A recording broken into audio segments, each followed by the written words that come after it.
You want me to start You these? wanna read it? Natalie, You wanna read it? I'm sorry? we can wait for you.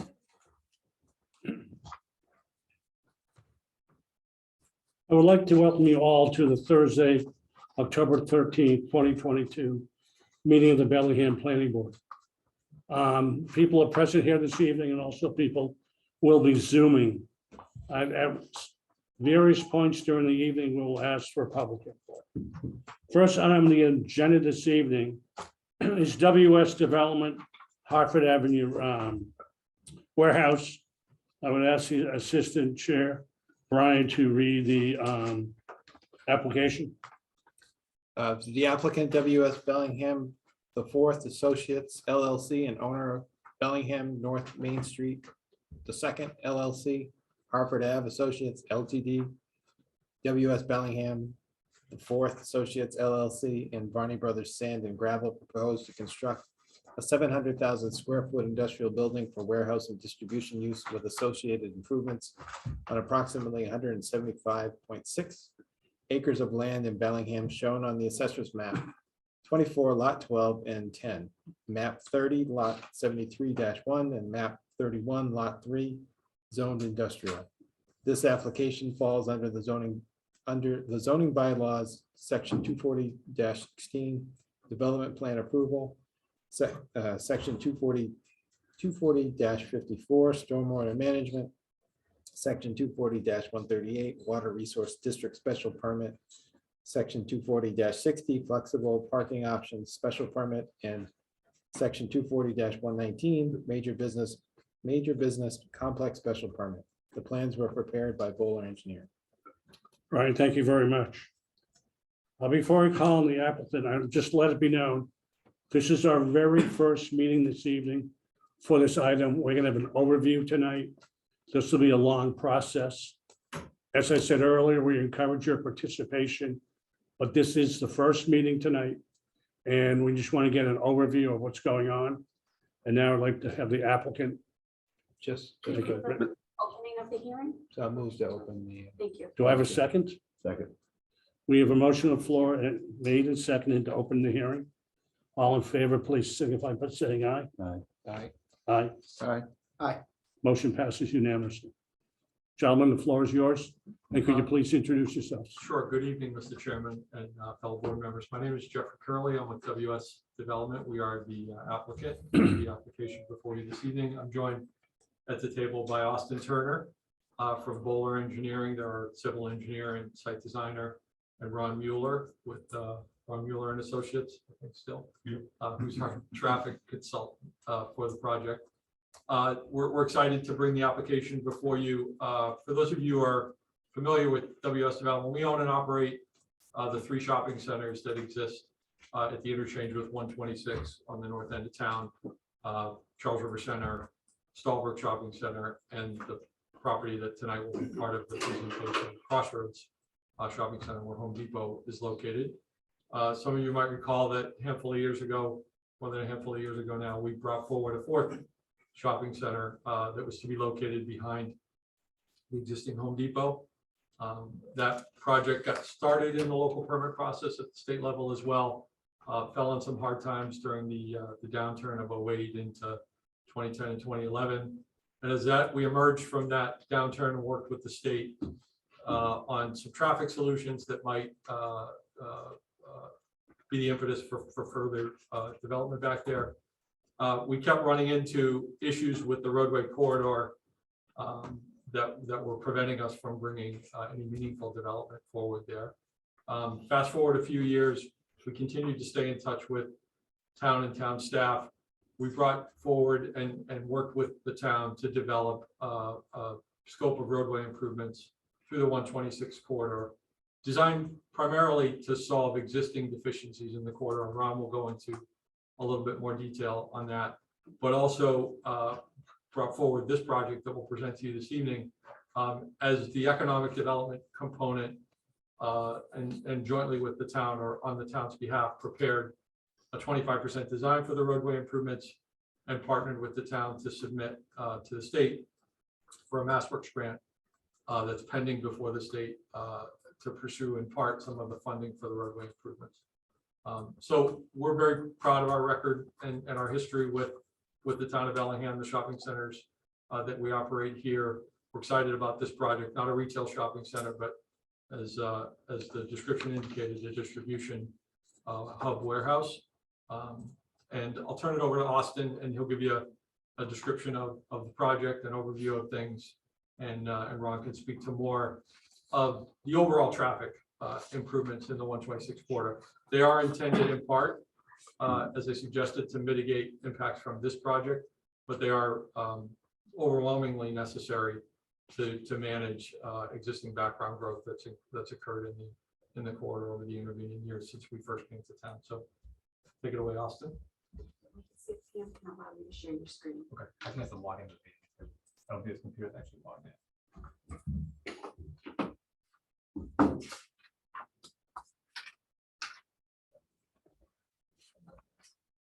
I'll text her right now to let you.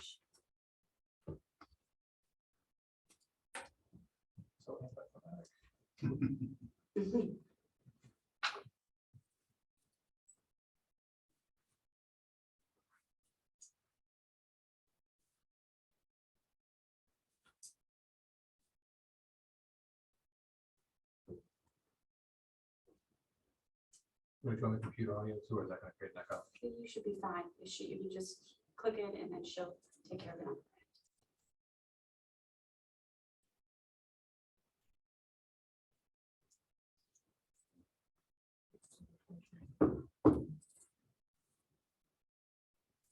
She said you're good to go. Good to go. Take it away, Austin. Okay, yes. All right. For the record, Austin Turner with Bowler. We are the civil engineering and land development consultants working on this If project. you want, excuse me, if you want to maybe get a better view from over here.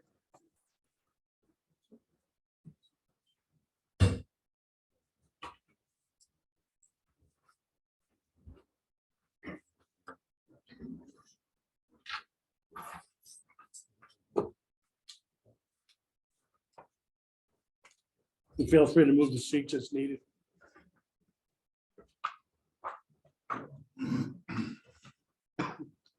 It's all yours, sir. Okay. Thank you. No problem. So we're the civil engineering and land development consultant working with the team here. Very excited about this project. Frankly, been working on this particular property for 15 years, maybe at least. All of which I've been involved in. So I was a lot younger, but more politically inclined then too. So what I'm going to do is to give an overview of the project tonight. That'd be great. Get the board introduced to things. I know we're going to be getting into the kind of the granular details of the engineering. I won't bore you with that this evening. That's fine. I'll give you enough for context. I'm happy to answer any questions you might have.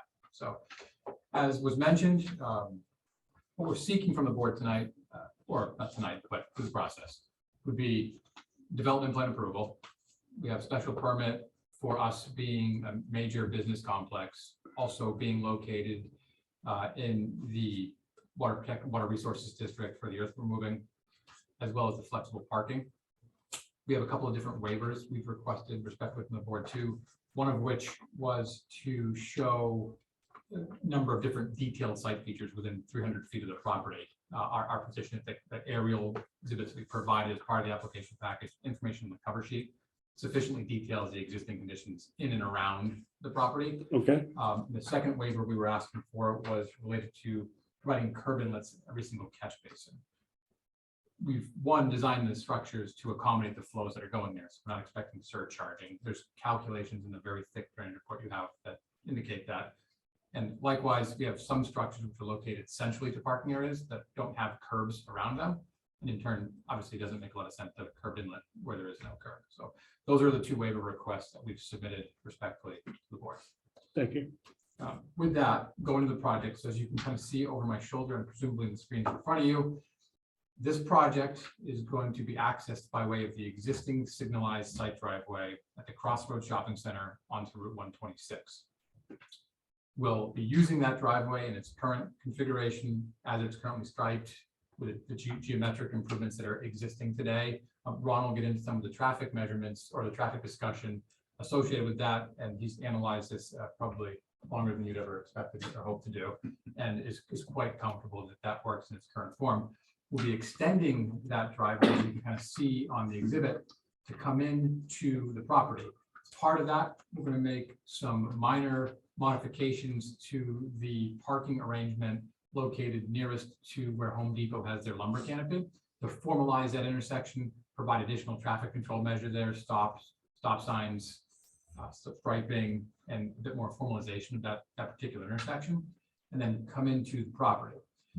We had a very productive discussion with the Conservation Commission last night. So this driveway that you're seeing as it comes into the property, it's been very carefully crafted and engineered to come around some existing wetland resource areas. So the geometry that we have in there isn't by chance. We've created that to protect the existing wetland resource areas that are in that location. As you come in, you're going to be entering the rear of the facility where you have loading and trailer storage, and then kind of a sweeping right turn that would take you down to access employee parking and additional loading and trailer storage areas. We have some satellite parking, if you want to refer to it that way, on the end, if there's additional parking that may be required for employees. As I mentioned, from a flexible parking standpoint, 1,400 spaces are required. We're asking for 874, which is a ratio of approximately 1.2 spaces.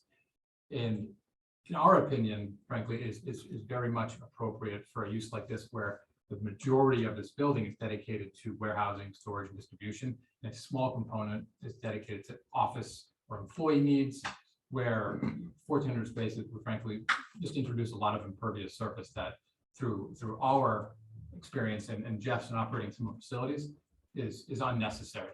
So that's kind of the abridged version of our request for the flexible parking special permit. Having an extensive history on this property, we have explored it from a stormwater perspective, from a geotechnical perspective, quite extensively. We relied on that data as we put this design together. The stormwater management system that we've created here, we're going to have an underground stormwater system generally located in the upper right of this image. In the lower right of this image, small one down here associated with this parking, and then a surface basin located in the upper left of the image. Those basins, we've done exhaustive studies years ago, today, and in the preparation of this document. We're relying on all that history, as well as the recent assessments that we've completed. It's embedded again in that giant drainage report that you have there. So we've explored this. We're very, very comfortable with the stormwater design. It frankly exceeds the DEP standard for stormwater, as well as your local standards for stormwater. It's a comprehensive and very robust stormwater management system. From a utility perspective, we are going to be extending and connecting into the infrastructure that exists in the Crossroads Shopping Center today. That includes both water, sanitary sewer will be pumped from the project to the existing gravity system at Crossroads, and then where it's ultimately conveyed to the existing pump station located at the corner of North Main Street. Telecom Electric also going to come down the main driveway and extend off the services that are available at Crossroads. Mr. DiMartino has already begun the review process for us. We've been engaging him in the development of this project, had some very thoughtful and constructive feedback on the application. Generally speaking, we're comfortable that we have capacity and water services and sewer service, things like that. We're going to be working through the technical merits of that application with him, and have already begun to look at our design in the context of some of the additional feedback that he's provided. I'll be working on setting up a meeting with them to kind of go through that to make sure we continue to be aligned in that regard. We've designed landscaping improvements here and lighting improvements to be kind of tastefully done and strategically located on the property. From a lighting perspective, we have the lights that are going to be shielded, cut off, and directional. There'll be LED lighting, which means they're not going to be overly bright. You don't get upward halo, and they're very strategic in that they provide appropriate lighting levels around the property, but not so bright where you're going to see this kind of halo effect. And we're using modern lighting systems that meet all those various standards.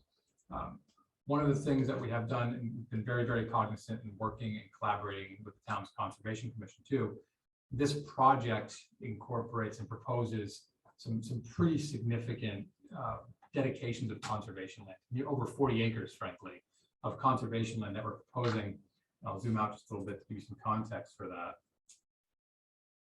Essentially, this area, kind of southwest of the property, we are proposing to be dedicated to a conservation easement, which will also, or conservation restriction, which is piggybacking off of some of the existing conservation restrictions that are in place on other neighboring properties today. And, you know, we feel it's a pretty substantial benefit to the project to protect those natural resource areas that are in place and exist today. And generally, based on some of our discussions with the commission that we've had historically, as well as our first hearing for this project yesterday evening, we feel like it was received pretty well. So, have you admitted people to the waiting room here, or is that moderator? Okay, all right. So that's kind of a very high level and general overview. Happy to get into as much detail as you'd like. I can pause for questions on a site level. Or What I'd like to do is hear from traffic. Absolutely. Sure. So I'll pass it to Ron to walk you through traffic, and then we can get any questions or Yep. thoughts. Good evening, members of the board. Ron Mueller, traffic consultant to the project and also to the town of Bellingham for the roadway improvement project on Hartford Avenue. Nice to see everyone in person again. It's been a while. It has. Actually, it's not the start. We'll leave it at that. So I've been working on this project quite as long as Austin has, but for almost 5 years now, or 5 years ago, Jeff Curley asked me to get involved with this project to figure out how do we get an industrial development built on this site, primarily focusing around access, how much development can be built, and what kind of improvements need to be done to make that happen. And one of the first things that became pretty clear is that the existing Hartford Ave corridor around this 495 interchange has some pretty significant capacity and safety issues that need to be fixed before we can even begin to think about adding additional traffic to this, particularly with the development that accesses through the Crossroads Center. So over the course of the last 4 or 5 years now, we've developed in consultation with town staff, with Frank, Don DiMartino, and Mass DOT, a plan started as a concept. We had a number of different iterations in this concept until we finally developed a plan that is now before you. And I'll go through in a little bit of detail.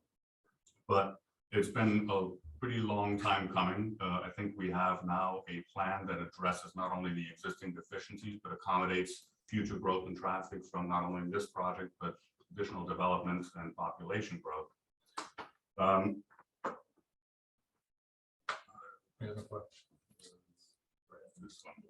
So this graphic here shows you sort of the safety issues that exist and have existed around the 126 interchange area over the past 5 years.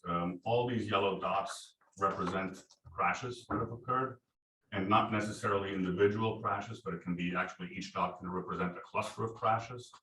And what, after looking at the accidents in detail, every single intersection along this corridor from North Main Street to the Crossroads Center, to the 495 northbound and southbound ramps, and the Charles River and Stolbrook centers, every intersection has a crash rate that is far higher than the state average.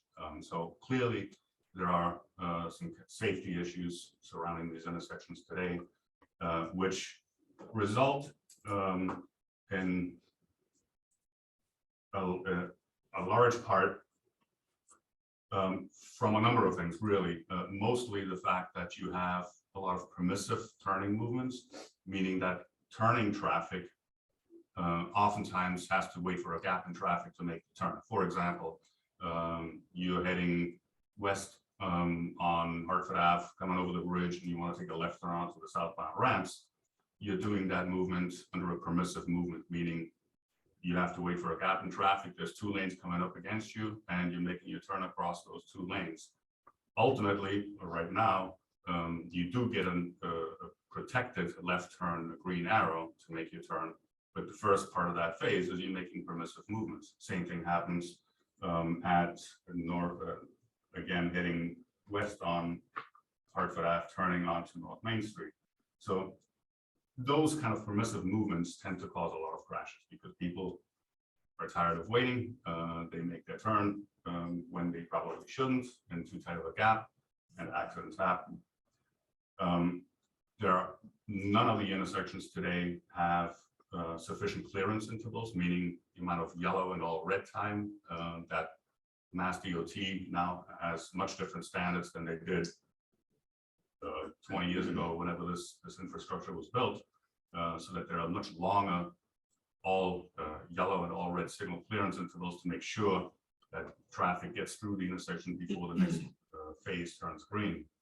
So a lot of these things contribute to the crashes that are occurring out there today. I'm sure you're all very familiar traveling through this area. A tremendous amount of queuing happens, again, especially westbound, where traffic backs up from North Main Street, oftentimes backs through the Crossroads intersection. That traffic in turn can back up past the southbound ramp intersection. And on occasion, you have traffic backing up from the southbound ramp intersection all over the northbound ramps. There's a tremendous amount of volume, especially PM peak hour, that comes off the ramp, and Saturday peak hour that starts backing up around the corner. That can lead to accidents, rear-end accidents, when people exiting 495 don't expect a queue coming up on them that quickly. So all of this, these capacity constraints lead to excessive delays. Many of the movements operate at level F today. Some of the intersections, in particular the southbound ramp intersection, operates at level F. And as I said before, we can't even think about adding more development traffic to this corridor without first fixing the existing problems. So that then led us, again, through a number of iterations to come up with this design. This is it's called a 25% design plan, but essentially it's already a constructible plan. A contractor could take this set of plans and build these improvements from them. It's one of the requirements that DOT has when we go through the process, that we get as far advanced in the design as possible to iron out any of the issues. And we've gone through that with DOT in very great detail all of last year, pretty much, to come up with this plan. Now, that's not to say that they won't have further comments on the 75 and 100% submissions as we go through this process. But essentially what you see here, this is the plan that we're hoping to get built. So let me just quickly highlight some of these for you. Maybe a little bit difficult to read, but essentially at the North Main Street intersection with Hartford Ave, we're going to be widening Hartford Ave along the north side of the road to provide a double left turn lane.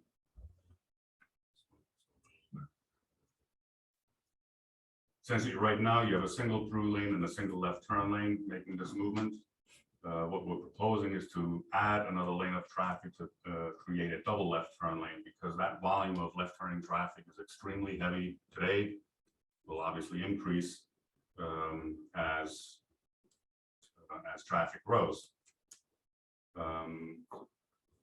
All new traffic signal equipment. I should point out also, and the existing traffic signals at all 5 locations, both the 3 that are west of 495 and the 2 that are east of 495.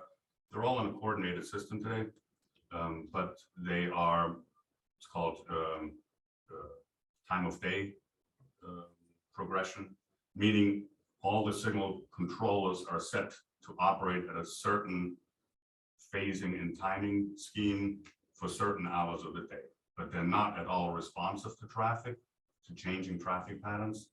So one of the things we're going to be doing at every one of these 5 intersections to install adaptive signal control. And I think you may be familiar with that through the downtown project that's currently under construction. Very similar technology that's being built here. We want to propose there. And what that does essentially, not only does it allow coordination and progression of traffic during peak hours, but it allows that progression during all hours of the day. Take Saturday, for example. I mean, this usually time of day progression, what exists out there today says, okay, from 11 a.m. to 2 p.m., we're gonna have a certain, every intersection is gonna work at a certain cycle length and with under these timing parameters. Yet after 2 o'clock, you still see a tremendous amount of traffic out there. In fact, oftentimes more if the cinema lets out and things like that. So what adaptive signal control allows you to do is to allow a coordination during all hours of the day, weekend and weekday, and adjust to varying traffic demands based on queue detection systems that will be built into this, that will, the system will know where the highest traffic demands are. So if there's all of a sudden a big rush of traffic coming out of the cinema, you can adapt to that. If there's for some reason a greater than usual demand of traffic coming off the ramps, it can adjust to that. So that is a really state-of-the-art technology that is fairly new in Massachusetts, but we're proposing to implement that here. So let me move on then. Oh, and by the way, also one of the things that DOT requires in every project is to accommodate pedestrian and bicycle travel. So we're proposing a shared use path along the north side of Hartford Ave. That continues essentially within our project limits from North Main Street all the way to the 495 bridge. Then when we get to the Crossroads Center, again, widening of Hartford Ave to create an exclusive right turn lane into the shopping center. So it's going to require a little bit of widening of the Crossroads Center driveway here. And same thing here, providing a double left turn lane for turns into Crossroads Center. That is necessarily mostly because of the short distance between Crossroads and the southbound ramps. And again, you see the shared use path that essentially continues along the north side all the way until you get to the bridge. At the southbound ramps, we're doing a number of things. One very important aspect is we're actually going to relocate the ramps. Right now, the ramps, and you can sort of see these dashed lines here. That's the existing ramp system. We're moving that over in order to align it better with Deerfield Road, Deerfield Lane. Again, one of the problems with having that offset that exists today, Deerfield Lane gets its own signal phase and the southbound ramps gets its own phase. Because they're offset, it requires a much longer clearance time to allow traffic to get through that entire intersection. By shifting the ramps over opposite Deerfield, we can minimize that amount of time, which is much needed. Believe it or not, seconds count when you're talking about traffic capacity. So we can add that time as green time to traffic movements that need it. We're also proposing a double left turn lane from the south, from Hartford Ave westbound onto the southbound ramp. So that requires a widening of the on ramp, as well as obviously widening of Hartford Avenue. Much longer queue storage from the southbound ramp. Right now, you have a double left turn lane coming off the ramp, but it's really only like 150 feet long, I believe. We're proposing here to create 400 feet of double left turn storage capacity while allowing right turning traffic to get by in a queue that builds up in these lanes.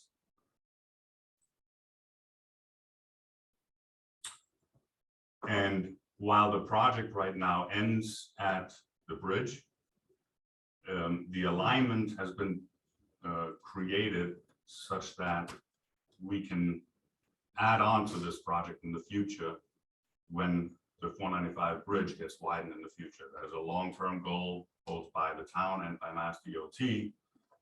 It's a project that is not fundable, if you will, at this point because of the costs associated with it and the fact that the bridge actually is still structurally sound. There is nothing wrong with the bridge itself, barring the fact that it doesn't have enough lanes, but structurally it's sound. So what this alignment does is it brings traffic back in to meet the existing 4-lane cross section going over the bridge, but it does so in a way that eliminates that jog that's out there today. That jog, by the way, I'm sure is a contributing factor to some of the accidents that are happening at that intersection. It's a very significant jog in traffic that we're eliminating with this plan.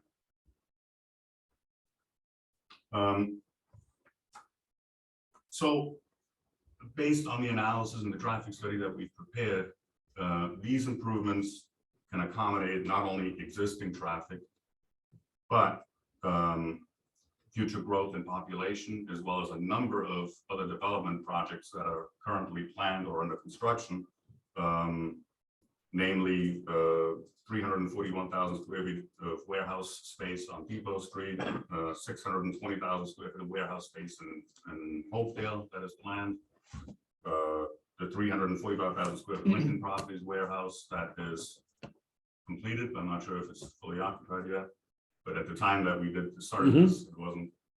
The 169 unit residential development by Lobos Development, Lobos Building Corporation, the Campanelli project, the 250 apartment units, as well as vacant space that it currently is there's some vacant space that exists. I believe it's like 80,000 square feet within the 3 shopping centers. So we wanted to make sure we account for the fact that those can at any time be occupied again. And then obviously this development project. And what we did to be ultra conservative with our traffic estimates is we assumed the highest possible land use code for warehouse buildings.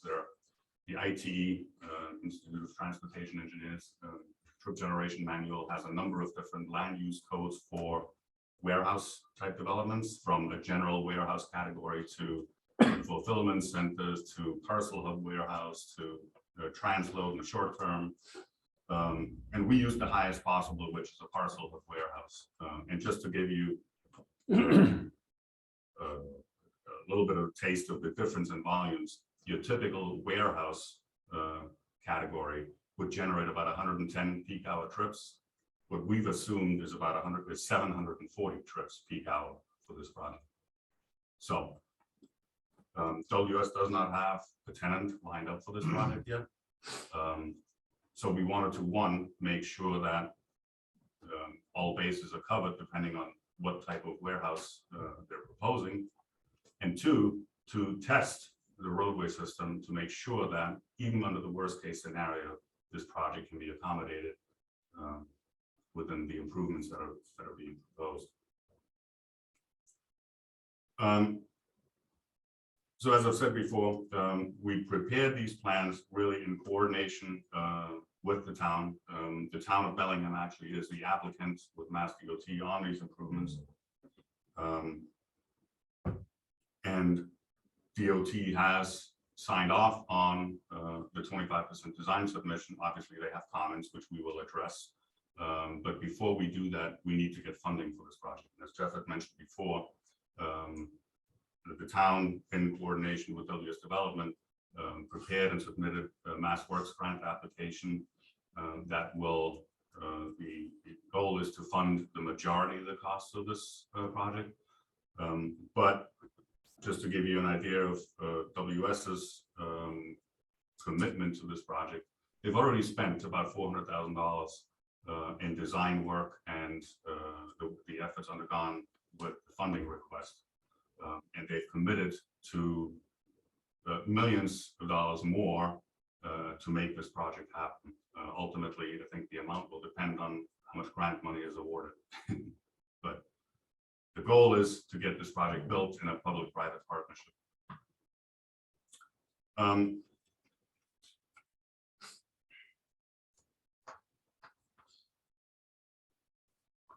Well, Austin touched on the internal roadway, the access through the Crossroads Center driveway. And we'll be submitting some more detailed information about exactly what this signing and striping will be for that. That hasn't been exactly laid out yet. It's not a difficult task. It's just something that unfortunately we haven't been able to get to yet. But I did take a look at the internal intersection right here. If you can see, this is the Uno's building and parking lot. And you know, there's an intersection right here. And I apologize that I don't have a picture of it, but as you all know, it's a 3-way stop intersection right now. This one. A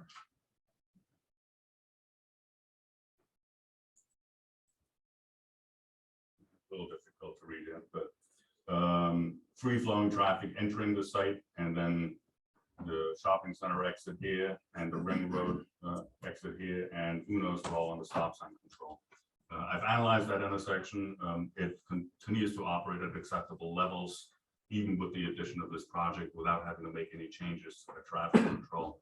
I did look into the potential of possibly making this an always stop intersection. The problem with that is we get very close, the queuing on the entrance gets very close to Hartford Ave, so I would not recommend doing that.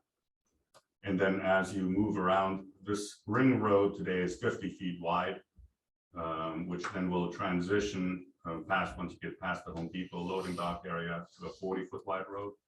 So we'll be showing you some striping to show how that transition is going to happen. We also need to make some additional modifications to the radii here because Home Depot trucks actually do a combination of things. They either come in from Hartford Ave at this location and circulate around the back of the building, or other times they come in from North Main Street and then exit via this location. So we need to make sure that obviously those trucks can make those turns once we're making this ring road connection. So with that, I'd be happy to answer any questions. Yeah, what I'd like to do is, I've had an opportunity to look at these plans as some of the other members. And I appreciate the cooperation that so far. We look forward to working with you and the state on this. But I think as we go through this, some of the areas we want to work on will be access and egress to the site for trucks, also for vehicles for your employees. You saw from Don DiMartino, wastewater and water transmission, as well as stormwater. I assume we can talk about hours of operation at some point. Signage, the need for the 800 parking spots. And we'll probably work parallel with conservation as we go through this. And you mentioned something early on in your presentation, and I don't know how we can address it short term, because I think this will be a long-term project. You talked about the interchange between red light, green light, and yellow light in between, and that it has changed dramatically. Is there anything we can do in the short term to extend that lag time to hopefully reduce some accidents? Yes. Because it's, people run that red light all the time. Right. I think more people run it than stop at it some days. And I think that's the cause for a lot of the accidents. So if we can somehow work with the state or a safety officer to see if we can change those lag times. I know the downside will be maybe longer lines. Exactly. However, it may be safer and reduce accidents. That is definitely something that can be done. Okay. The town controls the North Main Street and the Crossroads Center Mhm. intersection, as well as the Charles River, Stallbrook intersection. Yep. The state owns the two 495 Ramps intersections. So to make any changes to that system, you have to do it system-wide because they're all coordinated. meaning that That's you need fine. State involvement to make any changes to that. But I think that may be worth discussing. Absolutely. I know some people down the road, when we're successful with this, Yep. will probably swear that we did it. But you know, it will prevent accidents and make for safer traffic flow. You do, and you mentioned it, it will create increased delays, meaning longer queues. Yes. But you're right, it definitely would help safety. So with that, Brian, I'd like to turn over to you. Any questions? So I know we're gonna talk about everything in depth, so I'll try to just be surface level. I know you don't have a user yet. Do you have an intended type of user? The land use category that Ron spoke to, it's a warehouse distribution end user, which in our experience covers a pretty wide. Yeah, that's why I was trying to, do you have a, so I know for example, through past proposals, the shape and size of the building determines the kind of the throughput in which these warehouses have capacity, the number of trips and things like that.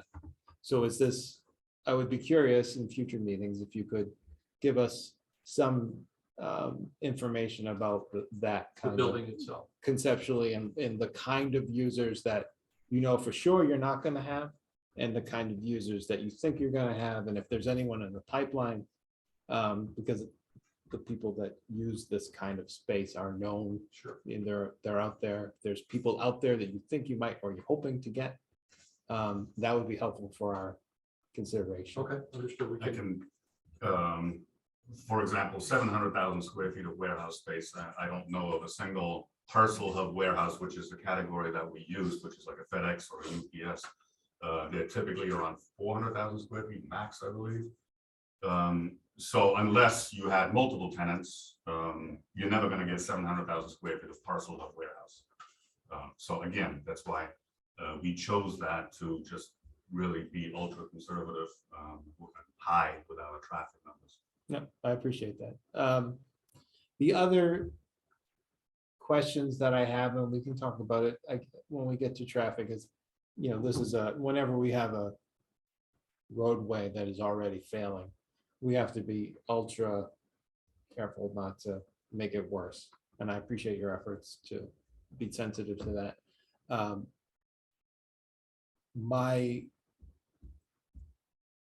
Some of the current, just generically what I have is that shopping center, particularly on the weekends, is busy. Home Depot, a lot of people. And that parking lot, there's a lot of unregulated movements throughout that site. And for a number of years now, much or many of the stores have been empty. And now we have the bigger Home Depot-like tenant going in. So I'd imagine there would also be increased flow and traffic within the parking lot itself. So I'd be interested in your ideas about how we're going to keep this nomadic,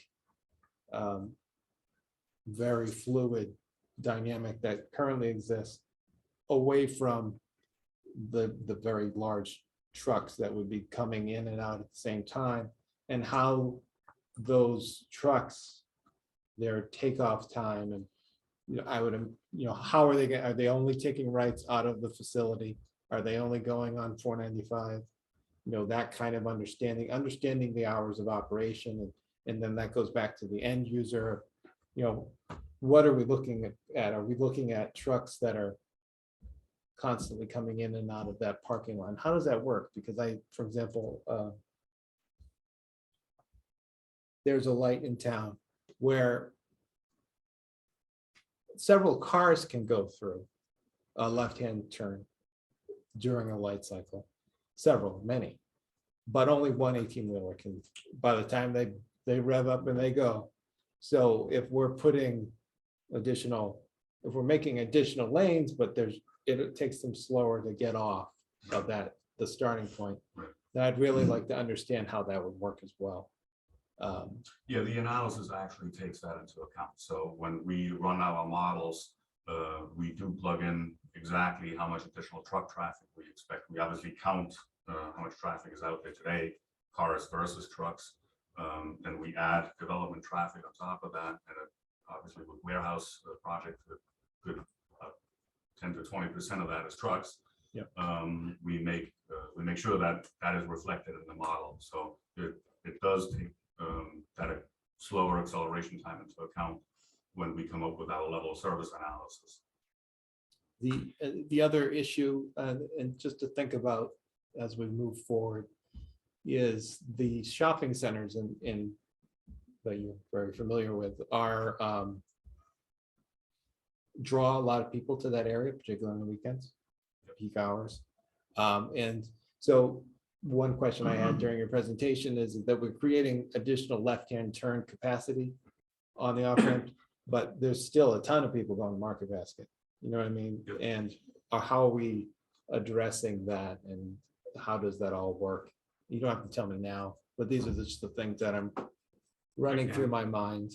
I can. And while I'm thinking of it, I don't know if it's part of, I don't know the answer to this, but I don't know if it's part of the permitting process for those other shopping centers, the Market Basket and Whole Foods shopping centers, that during the Christmas period, there are policemen that manually manage the traffic at that stop and then at the Maple Street 126 further Mhm. down. I don't know if that's part of a permit or if that's something the town does on its own, but making sure that that all flows together with whatever, because if they're required to do that and it's messing up these state-of-the-art Right. traffic. The answer to that is neither. It's Neither. not a requirement of the permit, and we actually, WS Development actually pays the police details that manage traffic through the corridor. Got So it Thank you. is coordinated with, it is coordinated through the police department, and we do fund the additional details around holiday time at the driveways here. So If I one of- may, I did want to speak to the internal circulation. When the Crossroads project was proposed, entitled, and developed back in the mid-90s, there was contemplation that the land out back here that we're talking about tonight was to be developed in the future. It was industrially zoned, and the town was interested in the idea of this. It's actually a 60-foot wide right-of-way on plan. It's 50 feet of it is actually pavement today. Was designed for this express purpose. And when Ron refers to the intersections that occur along that driveway, there's a landscaped barrier that runs along the entire length or most of the length. You have 3 points of controlled intersection into it. It's very much like a road out to the land out back, and that was done intentionally with the idea that one day it might serve as an access drive for development back here. Here we are many years later, and it's finally serving its purpose. So Right. it is designed to sort of keep the traffic being generated by the proposed development out back, out on that outer ring road on its way to the driveway. And then the retail project as it exists today would interact with that driveway at one of these three intersection points that, again, were designed in with the original project. way Yeah. back when. And I'd be curious to see how that all works. Sure. Right. And And based and keeping in mind that it's a free-for-all, right, currently about and there's all these different ways to get to that intersection, and then you gotta go left, and there's no lights A there. free-for-all within the parking lot, Within the yeah. parking And There really even are and only- on that roadway, and where the trucks meet the cars, and the cars trying to beat the trucks, I know that I would imagine that's a concern for everybody, and really having a really detailed understanding and plan how that's gonna work would be. Unclear. Based on our accounts, there's actually relatively little traffic using that ring road today. Most of the traffic, as you know, enters the shopping center, makes that first right into the main parking lot. That's in the order of like 270, well, a total of roughly 550 roughly cars make that movement, that right turn in and that left turn out at that location, but only between 75 and 150 go straight through, travel along the ring road to get into the Home Depot the back way. Right. So there's very little, or relatively little traffic on that road today, which again lends itself well to making that the connection to this project. My last question for you is, I noticed that your traffic study was December 2021. It's almost a year old. Yep. Do you see any need to update it in light of I just casually observed traffic is much more heavy than it has been. We've gone past the COVID, Right. whatever. So I don't know if you. So feel we it's did make COVID adjustments to our numbers when we counted the traffic in September and October of last year. And we did make the COVID adjustments to those counts. In fact, specific to AM, PM, and Saturday peak hour conditions, as opposed to a generic adjustment factor that applied to all time periods. Specifically the morning peak, we've noticed that it was substantially lower in 2021 when we counted than in previous years. So I forget the exact adjustment factor that we did apply to it, but it was pretty significant. So in answer to your question, almost year-old counts, the state does allow us to use counts that are up to 2 years old. So for all intents and purposes, the counts are valid. We did make those adjustments. But bringing on new tenants in that shopping center with that, So with we, the internal adjustments or yep, counts? so we did account for that as well. Whatever vacant space, I think I mentioned about 80,000 square feet of vacant space between the 3 centers. So we did account for that as well.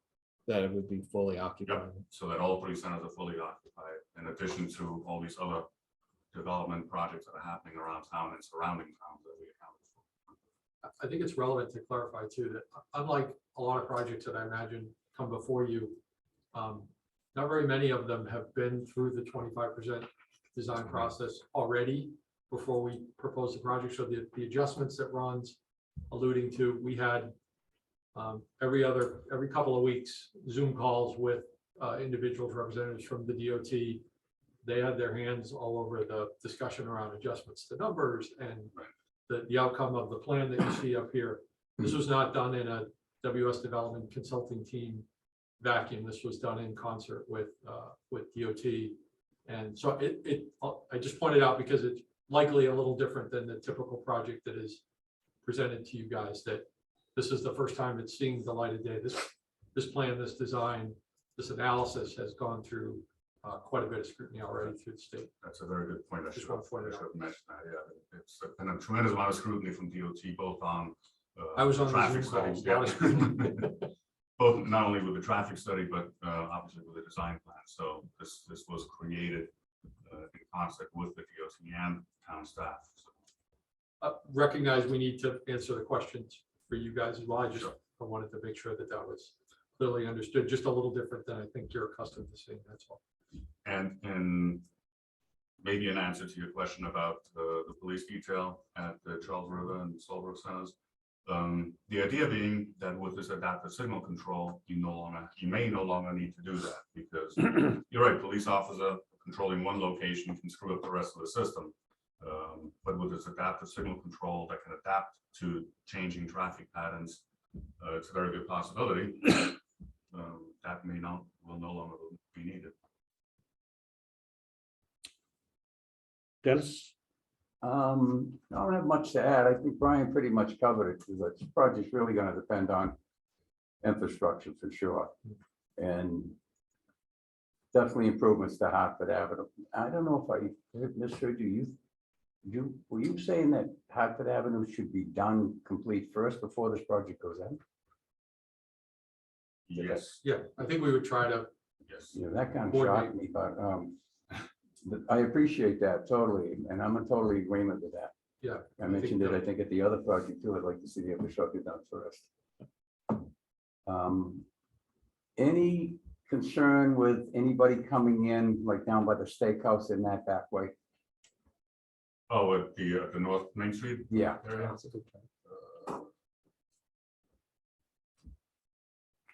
The trucks coming, taking that. yeah, people, and then once they put the road in, maybe I can, instead of skip the lights, I'll cut onto that truck road now. Well, that happens today. We definitely see some cut through traffic, especially coming in I do it all the from time. Hartford Ave, come around the back way, exactly, to avoid this light right here. Yeah, Dennis, will be, yeah, I'm the You first wanna- guy there, yeah. there'll be a setting up for sale tomorrow morning. So we're not proposing any changes to that. Okay, All right, because I don't think tractor trailers are a good move there anyways to turn into there. And I think Florida Core is going in that other building in the front. They are. Yeah, they're all booked for that. Yeah, and I'm just thinking, once you put the other road in, now you get them that little cut through where they can jump onto that, skip that traffic light, once they all realize it's there down the future.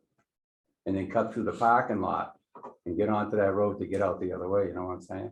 You mean in the back of the? Well, where your or- truck road is on the corner of Home Depot, Yeah. far corner over there, all the way over, Okay. yeah, right there, exactly.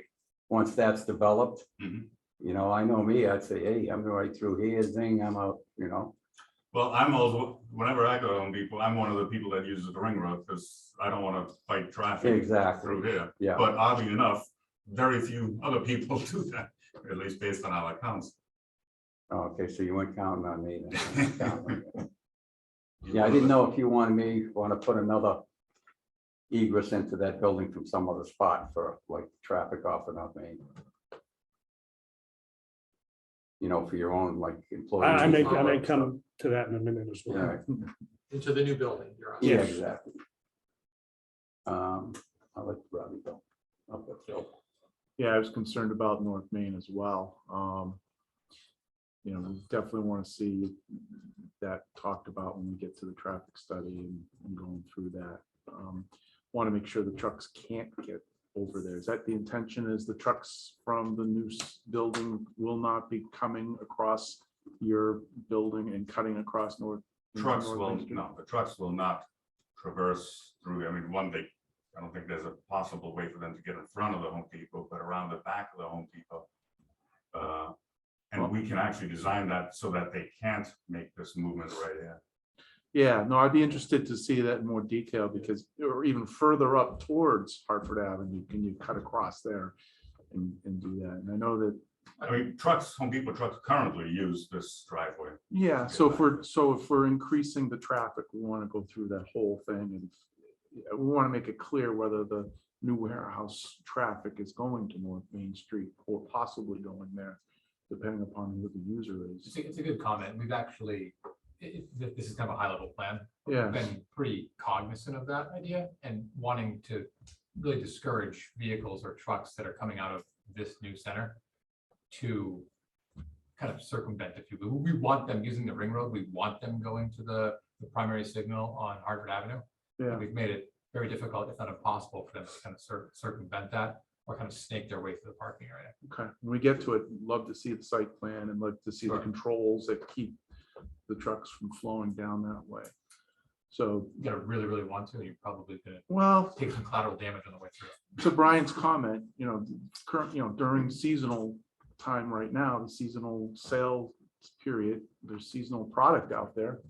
I think we've had, you know, one of your tenants come in front of us and I think we let Tim Inspectional Services deal with a lot of the questions and work with one of the tenants already. So we know that product gets stacked out there right now. So we just want to make sure that, you know, now you get trucks coming out, you get 2 lanes coming out onto Hartford Avenue. You know, thinking trucks with cars coming up on up on their right-hand side with the mirrors and all that stuff. Definitely want to get a little bit more into that, the lane and exiting and. So that's actually one of the, that was one of the many comments that DOT had as well, that we make sure that we design all these double left and right turn lanes to make sure that even 2 trucks side by side can make these turns. Yeah, well, I'm just the sight of a truck, you know, sitting in the tractor trailer and the cars coming up, trying to get around you on the Yep. inside lane. Yep. Yeah, so definitely want to work through and so those double lanes are, there's nothing in between. It's just paint. We've looked into the possibility of actually putting a median down Hartford Ave between the ramps and North Main Street. The problem with that is, one, you're taking access rights away from people that have current businesses there, and 2, it requires a tremendous amount of additional right of way that we would have to. Yeah, no, I wasn't thinking on Hartford Avenue. I'm thinking exiting the facility onto Hartford Avenue. There is a median there. There's a median in between. between? Yeah. Okay, Yep. so when we get to we'd love to see that Yep. in the design as well. So I'll ask the question again, that these improvements that need being funded by state and federal government, we're going to condition the final permits to basically say that we're not moving forward with this until those infrastructure roads are completed. Is that what you're saying? Yes. And I'm asking the question. Yes. Yes. I like Okay. we're talking about approvals already. We've made a lot of progress today. Well, we're looking down, That's the intention, yeah. just want to make sure it's, so we're definitely inside the conditions that get set at the end of the day. We're definitely saying that from day one. Yeah, no, and I think WS recognizes through my consultation in the last 5 years that you can't add another car. Well, hearing your Kept presentation. trying to there, figure out certainly- different ways to ask Ron the question. Just want to make No, sure. we're very clear that, and understood. Again, I think a typical project would come through with a scope of offsite roadway improvements that would come along. I think there's every expectation that that building can't open and begin to operate for business until those improvements are in place. This is because the town's involved, and it's something that this project is the catalyst for providing funding, and it's a little more complicated, but I think the spirit of it is very much the same. We don't imagine this project. We are perfectly fine with a condition of approval that requires these improvements to be, this scope of improvements to be in place for the project to open. That was the intention all along. Okay. One last question on the exiting and entering. A lot of employees and a lot of trucks. Have you guys looked at maybe separating out the entrance coming into the back for cars versus trucks entering the site, or was it mostly? I know you mentioned earlier that you were very delicate about the conservation land back there, and that was the design, but is there any benefit to that site by having cars, and this is strictly to the new warehouse, one way to get in for cars, one way to get into for trucks? Is there any possible way of doing something like that? Separating up cars and trucks generally don't mix well. It's a good question. And it's something that when we're designing a facility like this, Yeah. we're cognizant of. Frankly, the tenants want, to the extent that you're able, Yeah. to isolate your employee vehicles, your regular vehicles from the trucks. So the driveway is 40 feet wide, and that was done with the idea that, one of those vehicles might be passing, two trucks might be passing each other, one coming in, one exiting. Yeah. Also, feedback we've received from emergency response personnel. They wanted that wider driveway. So we accommodated that. As you can kind of see on the plan, the parking, loading, receiving are very much separated. And that's intentional. And frankly, that's how WS operates its facilities. That's what tenants want to see. While they're sharing a driveway to come in, once they get to that which way sign, if you're going to come up and go into the parking, we're separating all that vehicle traffic from the truck traffic. So they're not intending to commingle at all. Are they using a common point to get in and out of the site? Yes, but those maneuvering back of house operations are very much independently operated. It's also, once very cognizant of the outer ring road through Crossroads. We own and operate Crossroads, very important to us that be a safe condition for our tenants to continue. So I put a lot of pressure on these guys. Again, it was designed in part for this purpose way back in the day. Once you get behind Home Depot, there isn't a general public component that's likely to be visiting this facility. There are employees that are coming in.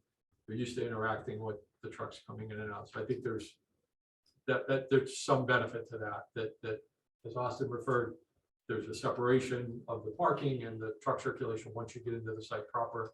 But we don't expect there to be a need for much general population to be making the trip back out there. So it's going to be employees specifically knowing that they're coming to work and likely to encounter a truck on their way out because that's what the facility function is. Okay. One last question. Visibility of the new building. Who's gonna be able to see the new building once it's built? From what end, are we gonna be able to see it from North Main Street? I would be surprised if you Yeah. saw it from North Main Street. You can see on this exhibit here. It is Quite a bit away, but as far as back in the woods. heights and I guess we'd want to talk about that once we Sure. get to It's it. this is the old Barney sanding gravel, so that it's a lot of material's been taken out. It's sunken already. Yeah, so We're we'd like starting to clarify who can see it, where it Sure, can be we'll seen. get building height estimates. I think Yeah. this is largely a motorist on 495 experience, but we're happy to. That's deal right. with I mean, you're visible, you can see here, right? This wooded area in here. Yeah. That's all staying, right? That large, a lot of that's wetland that we're gonna be putting in a conservation restriction. Okay, So that if we wanted to, we couldn't go change it, right?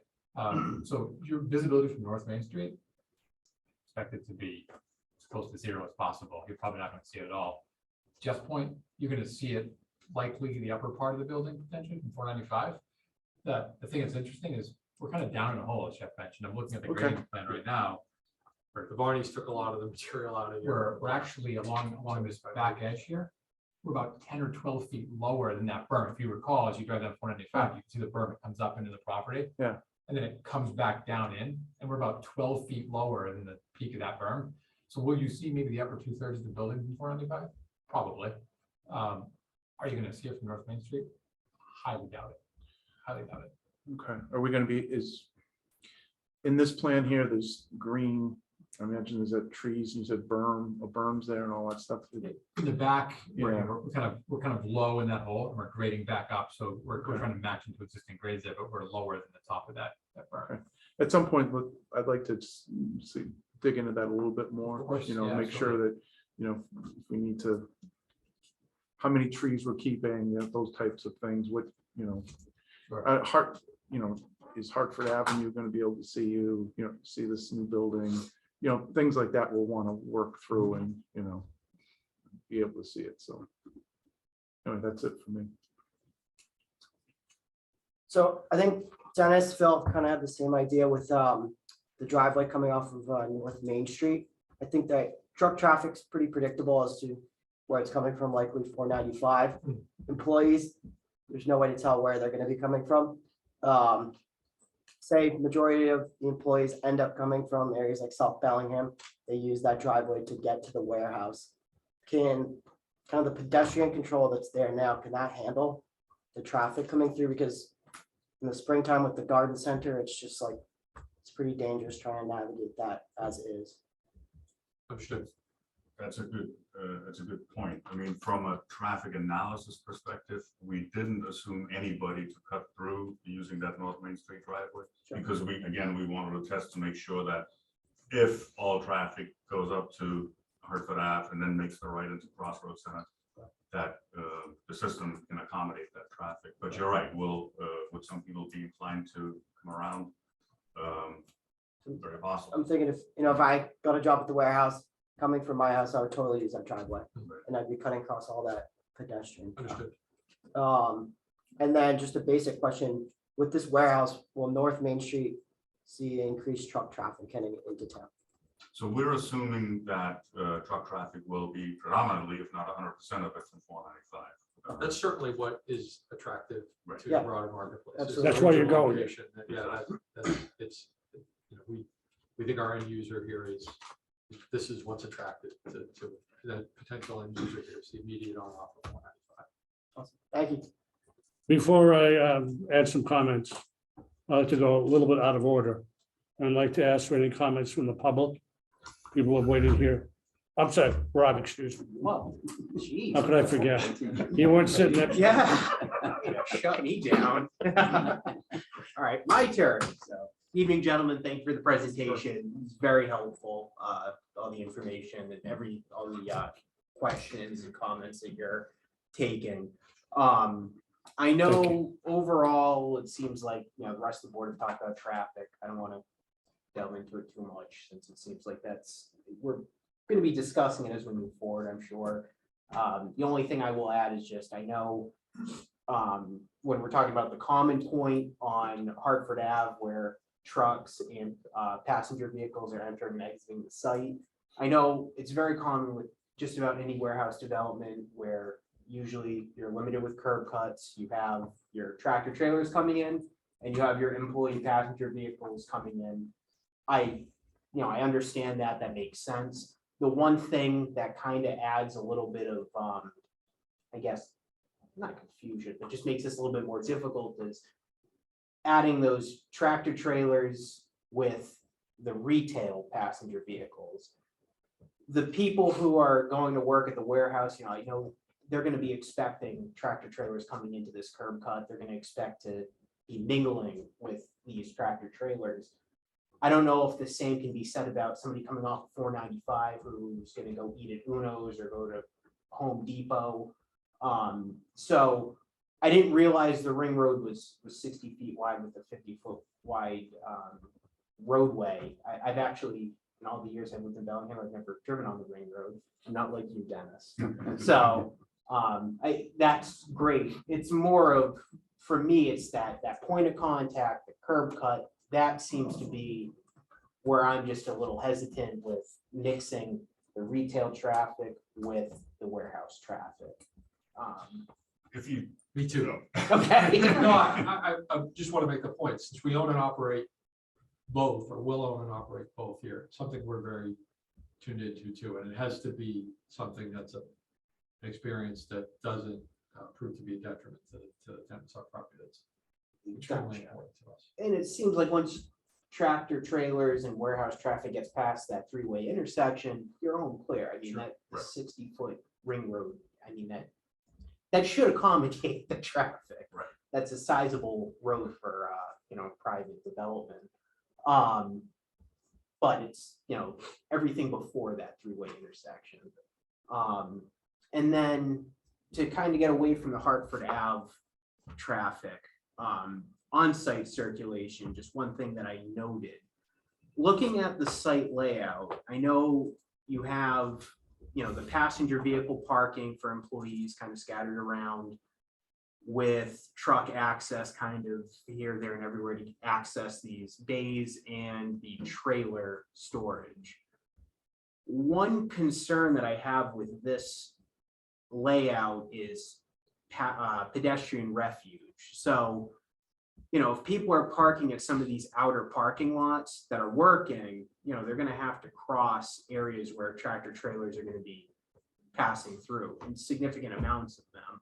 So I don't know if there's any way to kind of get this layout where we can kind of compact passenger vehicle parking towards the building and hopefully get tractor trailers routed around that, so there's no mingling with pedestrians and tractor trailers.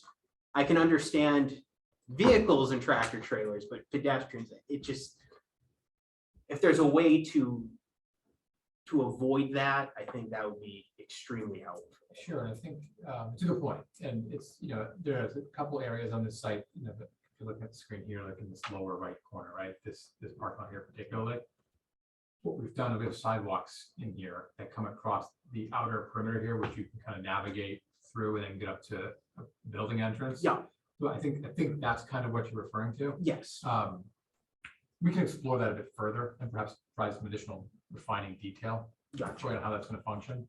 That's the expectation on our end, is that it's kind of meandering through that loading area, so to speak, that you're on the perimeter of the project with dedicated pedestrian corridors to get from where you may park your vehicle to the entrance, like along this side of the building particularly. There's going to be entrances along there, and there's a bunch of sidewalks and pedestrian dedicated corridors that kind of get you there, Okay. that are intended not to have you just kind of Meandering. meandering. Yes. Yeah, okay, so to speak. gotcha. All right. Yeah, but that's a good point, and we Yeah. can, as we get kind of further into it, Yeah. I can show you what that looks like. in some detail. Absolutely. Excellent. And then just to actually get completely away from traffic, just a couple other comments, overarching things, because I know we're really going to be delving into more stuff as this process moves forward. I didn't have a chance to look at the stormwater report, but I know, Austin, you were saying that, it meets and exceeds DEP standards and town The development town, yeah. standards. Did you design everything to meet the LUPL standards? Yes. Perfect. And then the other thing for this, was there any soil testing done for infiltration areas? More than I'd ever like to revisit. Yes. Okay, Yes, fair and enough. so the short version of that, and trying not to get too nerdy on the engineering side. Well, he's an engineer, so. Okay, the standout here is awesome. And it's on the right side of going fast, so you get good recharge. Mhm. And on the right side of, it's not too fast where you lose contact time. So you want the water in contact with the dirt, so you get the benefit of the treatment. You want it to go fast too, so you get the benefit of infiltration, right? It kind of threads that needle, and this is, I get to nerd out a little bit. So is Pretty it awesome. loamy sands? Is that It's weird? it's more of like a loamy sand. When you go out there, some parts are looking at like 8 inches per hour, which is on the higher end of what I'm accustomed to seeing. If you go closer to 10, it means you got to throttle back because it's going too fast. If you get too low, you want it to go a little bit quicker, right? On the upper end of it, but it's nice stuff, and it's pretty uniform throughout the property. So when you did you use the Rawls rates to? We used 8.27. Okay, so Rawls, okay, gotcha. All right. That That was awesome. Really Like, good I got to memories. get, I got to get a really good second one of the night. Yeah. That's why he's here. Yeah, sorry. These are the questions I really. This is why Bill was trying to skip me. Excuse me, guilty as charged. Yeah. There are many other reasons. Thank you, Brian. Thank you.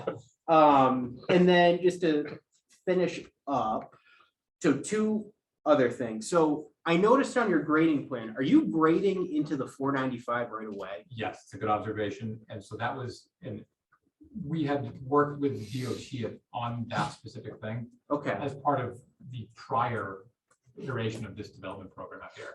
So we're maintaining that, which is going into that berm. yeah, And historically, they've allowed it, and our initial conversation with them suggests that that's also acceptable here. What we haven't done is change that limit of work. Yeah. We've maintained the original embedded assumptions and the agreements that have been in place previously. okay, Yeah. all right. I saw that and I was like, it's a little No, touchy. that wasn't a CAD error, that was something that was intentional. Understood. Yeah. And the last thing, in that area, which this might be more under the Conservation Commission review, but You're back up against 495 still too? yeah, this is right Yeah. in the 495 area where you're grading. I know that there's, I think it's an isolated land subject to flooding, or there's an isolated wetlands that's non-jurisdictional, that's going to be You're talking about the long skinny rectangular or the kind of oval? The one that's shaped right one? at the highway. the one right at the highway. Yeah, so it's interesting. So that is, it shows up as being an isolated landscape flooding, right? Or Yeah. floodplain.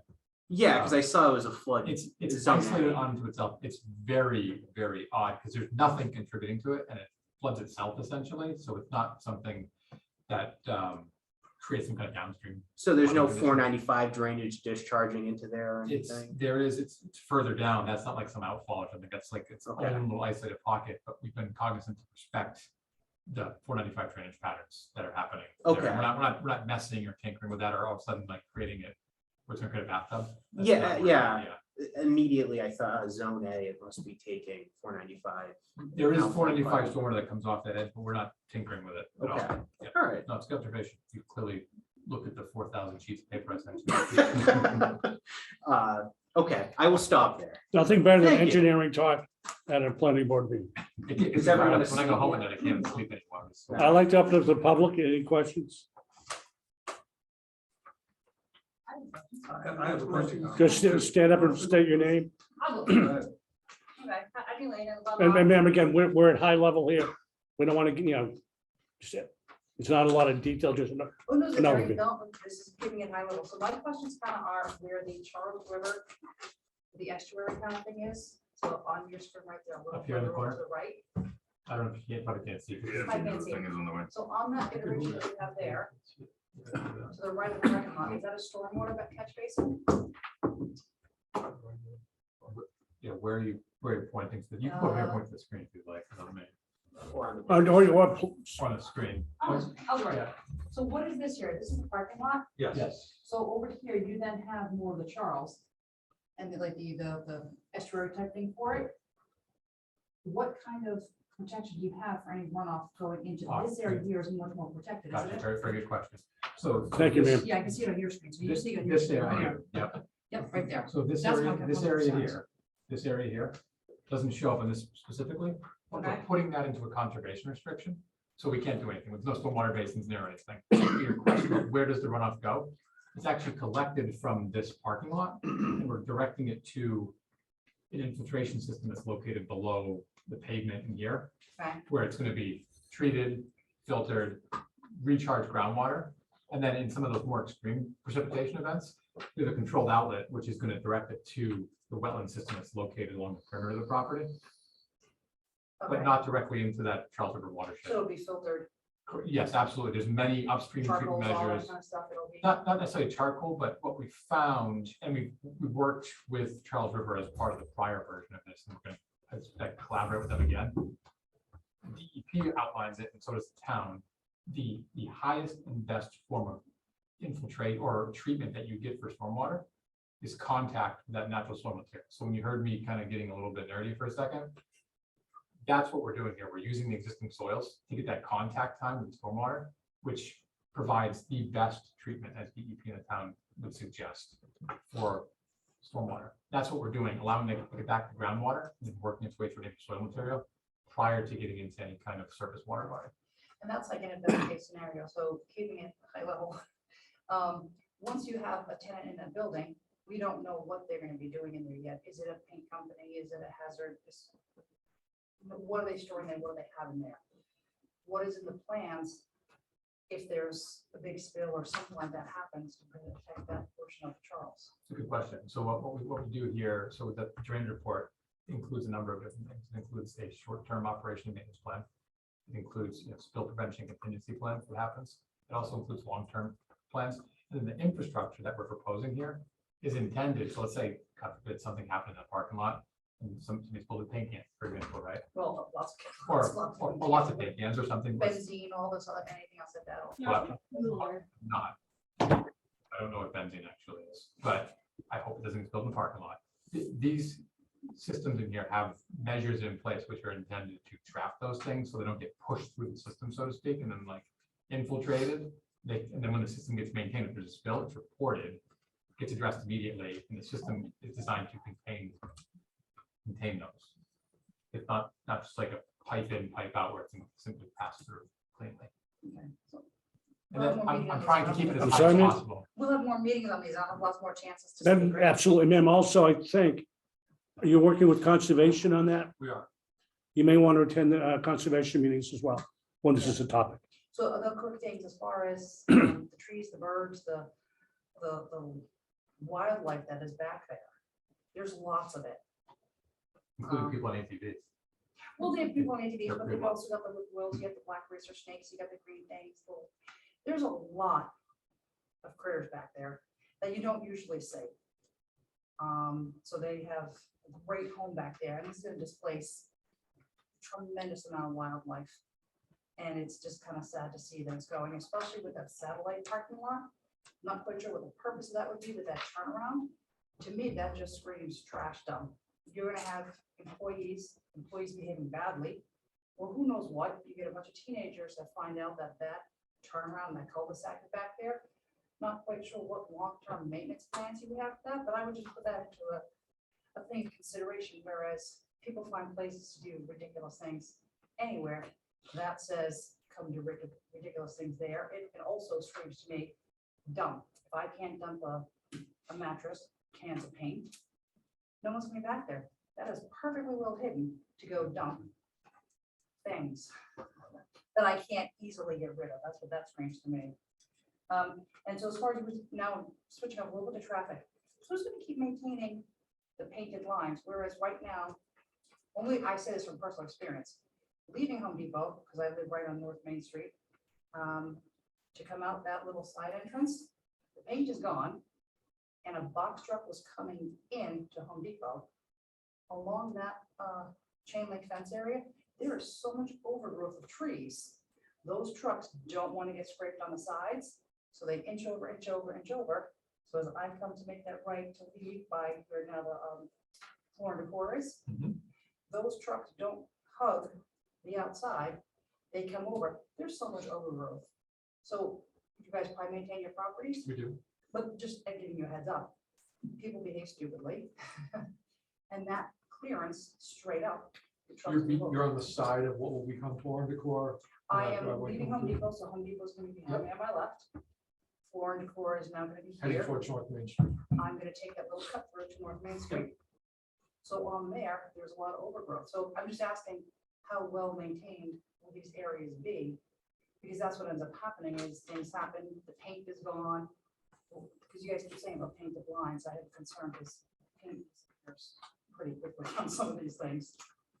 That's something we could put in OEM management Of program. course, correct? yeah, It would no, have- we maintain the striping, I can't speak to the specific circumstances. Well, it's not there now, I can tell you. Yeah, But it's So come no. out, they're there. So then, all right, I'm gonna move on, because other people had a lot of questions. My other big question, because I'm more on the environmental side, I have a lot of big concerns and a lot of worry about the lights, more about my friends and my critters and my trees and all that good stuff that's out there that I like to see. Coming in off the highway, so coming off 495, or coming across Hartford Ave, heading west. There is a designated left turn lane right now. You can only get like 4 cars in there. And again, people drive badly and people do have road rage. How much bigger is that designated left turn only lane going to be? Because you can't accommodate a couple cars and trucks. Just not enough space between there and I think You're making a left turn into Crossroads. if I'm making a left turn, so I'll be heading west on Hartford Street. I will have just come over the overpass. How can you expand that left turn lane? So we do that by widening the road so we can get 2 left turn lanes. Right? And then, I know, yeah. I'll come Go back go to ahead, that, I ma'am. promise, I The floor is promise. yours. So another time, so when you guys do this here, you say you can have designated, so these two, Mhm. once these 2 lanes turn here, you have 2 lanes to here. You know they're gonna crash into each other when they go to make that turn by Party City. Which We already is, know that. which is why, what you see on This the is plan here, painted. this darker shaded area here, for example. Yep. That represents the area of widening that we're doing to be able to accommodate Okay. two cars, and in fact, 2 trucks to be able to make the turn at the same time. And then will this be wide enough and will it stay 2 lanes coming into here? It'll stay 2 lanes until you get to that first intersection, which will stay the way it is. The inside or the outside lane will be a right only lane into the Home Depot area parking lot or the shopping center parking lot. Okay. And the left lane will be for through traffic. So for a lot of signage, like here, no one even knows it says, right on red. There's one teeny tiny sign over here. Yep. And nobody can see it. And then like this. Those signs will be actually mounted overhead on this. I apologize for this box that keeps popping up, but it'll be mounted overhead on the mast. Right. Excuse me, sir, can I just ask a question? In the interim, can we make them more visible? Before this project gets done? You said that you can't see them now, correct? Oh, you can't see anything now. Okay, With or without my glasses. okay. I don't know if there's an appropriate or a better place to put that no return on the red sign right now, because you don't have that. I gotta take a look at it, but I Okay. don't know if you have the mast arm there to put an overhead sign on it. The other problem is when you put a sign on the mast arm, it has a lot of wind loads to it, so the mast arm may not be designed to carry that extra wind load. Yep. So in all likelihood, we wouldn't even be able to put additional loads on the existing mast arms. But in the future, these are all going to be brand new sails, brand new mast arms. They're going to be designed to carry those kind of loads. I just don't know if right now there's a better place for that no turn on the red sign. Okay, But it's something we can take a look at. that would be appreciated. And so I guess once this thing gets a little off the ground a little bit, there'd be a huge concern about like the kinds of trucks, the sizes of the trucks. Is it gonna be out there all hours? They're gonna be idling. Those trucks spill all kinds of stuff. This project will hopefully be done before all trucks are electronic vehicles, but you'll have a lot of diesel and a lot of mess back there. So that's a bit of a worry. But like, and then you guys addressed a bunch of the times of the day, stuff like that. And then the, because things are getting, people want to walk more. So when you say you're gonna have that mixed use lane, it's only gonna be for a short portion then, right? It's gonna kind of like dead end or type of thing, right? So it's just gonna go past where the mobile station, the liquor store is now, right? So you'll have, well, what about on his side? I know you've got a crosswalk here. So, You just want like Dunkin' Donuts, if you're walking here. Yep. Okay. so there's all of these areas here represent sidewalks. So there's we're maintaining the existing sidewalk, reconstructing it actually all along here. Is the grading gonna change? Because the visibility coming up here is terrible. If you're coming up here, you're trying, well, there is a designated green arrow. And then sometimes you can do the right on red. This is a terrible visibility line. Is that in As it goes consideration? downhill, yes, absolutely. So we'll be maintaining. Yes, I show you, yes, I'm trying to use this house, but right now what happens is when this left turn lane gets the green light, you have this right turn, what we call an overlap, so that right turn also gets the green light. But when this is red, you're right, this is currently a right turn on red. What we're doing a couple of things here. One is we're pushing this whole stop line much further back for 2 reasons. Because we want to create enough room for a double left turn lane. We're doing a pretty significant amount of lighting along the mobile station side. Again, to be able to accommodate that left turn movement, that requires us to move the stop line back, but it also has the benefit of shortening the crossing distance for pedestrians here. And we'll be getting rid of the no turn on, we'll be adding a no turn on red. So that, Well, that's gonna be tough, because if you can't make that red, so as it is now, any time of day, I'm the third house down here Mhm. on a regular day before the pandemic. And it's starting up again now. The cars can stack up. Especially in the morning, yeah. They can stack up in front of my house, and they can stack up even further down to number 141, which is the Charles. So if this is not turn on red, we have a lot of traffic problems here. Well, there's a couple of reasons why, I'm hopeful it won't be worse than what it is Right now. now. And that is one, we're adding a tremendous amount of capacity to this intersection, so that this movement can get more green time to process those cars. But the other thing that you mentioned is we have to always weigh that against safety. So if accidents are happening, people are taking a right turn on red, and you have limited visibility of cars coming up the hill, that's the kind of thing we want to eliminate. And the other big thing is signage, and I know you said with them and the storms and all that kind of stuff. If I didn't live here, I would have no idea how to get to 126 because it hooks that left. Right. Coming west and stuff like that. People gonna be from out of town, people gonna be driving trucks, people gonna be coming shopping, who knows what's It's going gonna on. be all new directional signage out there as part of this project. So back here, there's no sign saying that Hartford Ave continues straight and 126 makes that left. Coming out of the center, shopping center over here. Mhm. So whether, I mean, the truck driver will probably have a GPS, but some do, some don't, or someone's visiting, or they might get DoorDash. There is not a big sign saying which lane is going to be for 495.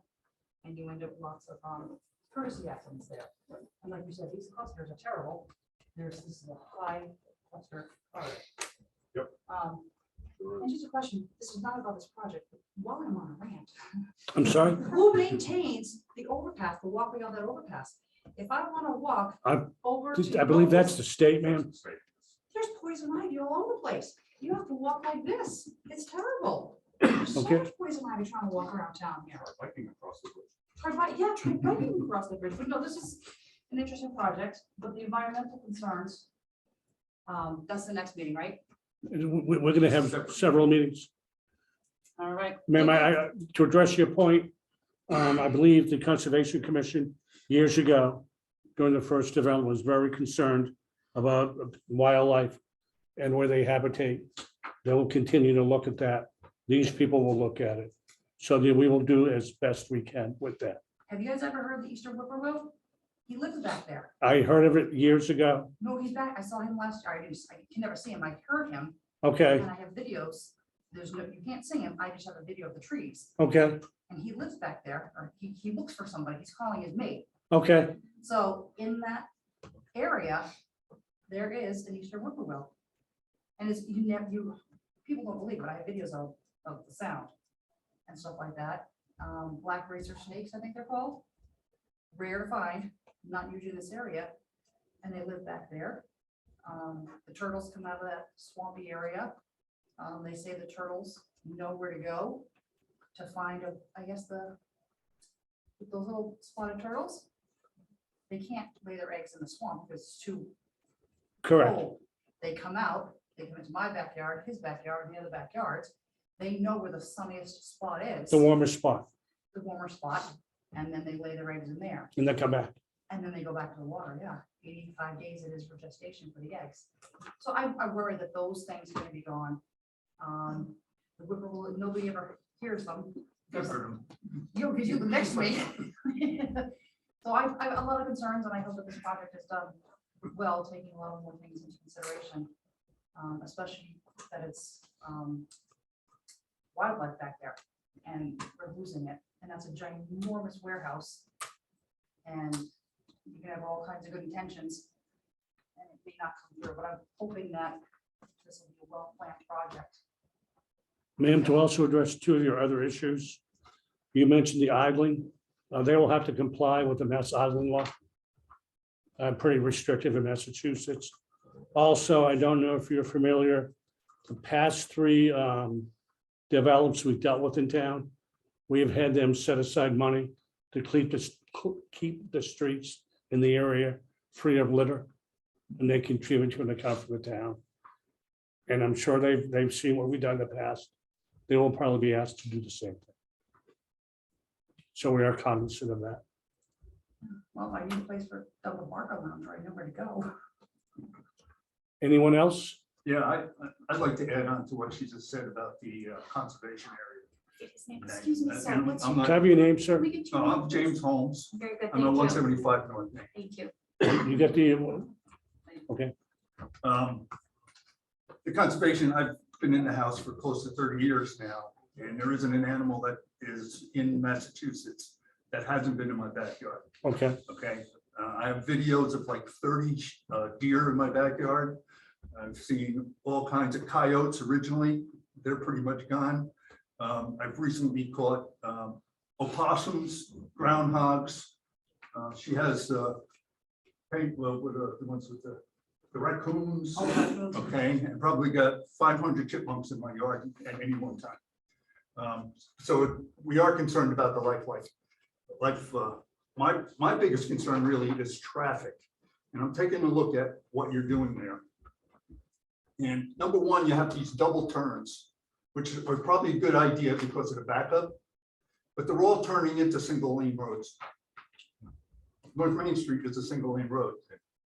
It will transition from, it's currently a single lane road. And what you see on the plan here is that we're widening North Main Street to provide two receiving lanes that will then merge back into a single How far lane. down is that going to go? About 300 feet or so. I mean, again, these are all things that we've reviewed with Mass DOT to make sure. In fact, that was one of the specific items we discussed with them. How long of a receiving two lanes do we need before we merge back down? So this plan reflects what their desire was for. Okay, the same thing when the two lanes for cutting into where Home Depot is. Yep. Granted, it goes to two lanes, okay, but if you have two trucks come around, okay, they're gonna get to that stop sign and somebody's gotta squeeze over into one of the lanes. So the truckers will know, obviously, if they're, the truckers that go to the warehouse, they're gonna make sure that they're in this lane right here, in the outsidemost lane when they make this turn, so that they can stay in this lane until they get to that internal intersection and won't find themselves in a right turn only. Okay, well, I've worked in Home Depot for like 10 years back there, loading and unloading trucks. So, and Home Depot does use that area now. They do, yeah. So I'd like to, if you can come back to the plan where it goes down the road all the way towards the back. This Right. one? And you see that little area where Home Depot is right there, okay? Well, the people coming, trucks coming into Home Depot to unload, come in through that. That's the way they come through. So the way you have it right now, are they gonna be able to manage them getting back there? Yes. So that's Yeah. one of the things that, if you, I mentioned earlier, we're gonna provide a planning board with some more detail about how we do that striping and exactly design that connection to the Home Depot loading area. I do believe that we're gonna need to make some adjustments to some of these radii to make sure that these truckers can make those turns. Okay. My other concern is coming out. They come in and go that way and they have to go out. Yep. And a lot of the ways that they go out is either that little side road that goes into North Main Street. Mhm. Okay, or they go straight out through the parking lot. Okay, when they come around, they'll go up, I mean, they and go go up to, this way, go up that way. that would be surprising. Okay. But they use that entrance into North Main Street quite a bit. Yes. And they come in that way Yeah, and they go out. that No, way. you're absolutely right. We've observed both. We've observed tractor trailer trucks coming in this way, coming around the back of Home Depot and then exiting out this way, Mhm. and the reverse. So we're gonna make sure that all of those movements. Yeah, because we were talking about, when you were talking about it before, it seemed like it didn't sound like a lot of traffic is going in and out of that way. Not There's a lot currently, of no. traffic going through it. I'm sure trucks are absolutely, Okay. but not a lot of passengers. Well, when I live on North Main Street, and I go to start at 6 o'clock in the morning. Mhm.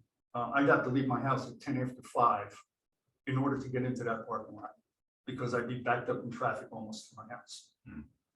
Okay, so the easiest way to go in, hope there's no policeman here, we pull into, what's the liquor store across the street from Dunkin' Donuts. Yes. Come out the park, Larry's, come out of that parking lot and put a blinker on and hope somebody would let me in. Okay, Okay, so traffic is the biggest problem I see. Dennis, did you catch that? I wrote that down. Okay. How long can taking care of Hartford Avenue and making all those changes, if and when it gets approved, how long is it going to take before? Construction. I mean, I'm just looking at the construction in the center of town. Right. Okay. One of the things that we've actually talked with Don DiMartino, the utility director, about is, and we're starting that process now, is the utility relocation. As you can see, right That's the out big, here, that's the biggest holdup. So we're starting that process now already, actually, even before we get the funding request approved for this project, because that is key. Getting those utilities moved. At the end of the day, if you don't have that done, that can hold you up for another couple of years after construction is done, and then you can't use the lanes, and you know, the improvements are basically have limited benefit at that point. So we're starting that process now. As far as how long actually it'll take, I don't have an answer for you. well, the reason I asked that, I happened to be at Market Basket today. At 3:30, I got out of the parking lot onto Hartford Avenue. It took me 10 minutes to get to North Main Street, and there was not one truck on the road, not one, but all cars. Okay, and realizing that some of these changes are going to help that. But the question is, what's the volume of trucks going to be once that opens up? I mean, you're taking a look at the size of your facility, as you mentioned earlier, is 80% bigger than a lot of the other ones that are out there. And I know what some of the traffic problems have been in Milford. Okay, and most of their traffic problems are the small Amazon trucks, Right. not the big guys. Right. And I would think that the big guys would make it worse. On top of that is noise. That's my next concern about it. It's traffic noise, the noise from the facility. I assume they're going to be open operating 24 hours a day. Okay. I'm within here. Tenant, but yeah. I don't hear very well. I'm not a young man.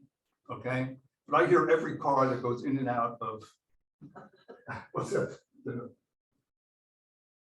What's the name of the place behind it? Oh, the Charles. The Charles. Oh, the trash Okay. trucks. The traffic, Compactor. the noise, the garbage pickup. You know, you can wake people over. Not only there's some people that were brought in from Temmie Street that were sent things to come in here. They can hear the garbage and everything getting picked up. And it looks like our houses are probably. You asked if we were 300 feet from where the parking lot is. Yeah, I don't know, but I know that Home Depot, from my backyard to Home Depot, is less than a half a mile. So seeing how far you're coming back, how much noise is going to be there, and how long that's all going to take, big concerns. Traffic right now is a huge problem, huge. And you recognize that Yes. fact. A lot needs to be corrected. And I would definitely like to see that all corrected before you start building and doing construction and everything else back there, because if that's not fixed, it's not worth going forward. My opinion. Thank you, sir. Anyone else? Hello. Paul Vicario, 8 Sagamore Road, which is right across the street from where you all are. I'm just trying to, I guess, wrap a little bit of this around my head. It's a 700,000 square foot building, correct? that's the proposal, yes. That's a proposal. It seems like a big number. How big is that compared to the other buildings in town? Does that make it the biggest building in town? That might be. Yeah, I believe it, man. I think the Amazon building is maybe 500. Jim might know this. The Amazon building that's currently up is 300,000 square feet. The campus is 427,500 square feet. This would be twice as. Okay, so I don't know, but a direct question to you or Jim. Is there any kind of study as to how much traffic is going into the Amazon building currently? Yes, And sir. I mean, according, if I got this, my numbers straight, you said 740 trucks proposed to go Vehicles. into that on the high end, Vehicles in total, that includes Vehicles. cars and trucks. cars and trucks, correct? And did that include the employees? Yes. Okay. So how does that compare to the Amazon building? We will find out. So I can tell you that the fulfillment center, which is what Amazon is, would generate slightly less traffic than the numbers that we use. Yeah, but it's like half the size. If you compare square footage to square footage. Yeah. So that's why we used the highest possible numbers that we could come up with. So these numbers were, if Amazon occupied a 700,000 square foot warehouse building, they would generate less traffic than what we're assuming. And Paul, while they're using worst case scenario numbers, we would ask them to do that for any traffic study, because we don't know what the tenant is. So that is, we're consistent with looking at worst case scenario. We're not saying it's No, I'm going to just trying happen. to get a feel for traffic.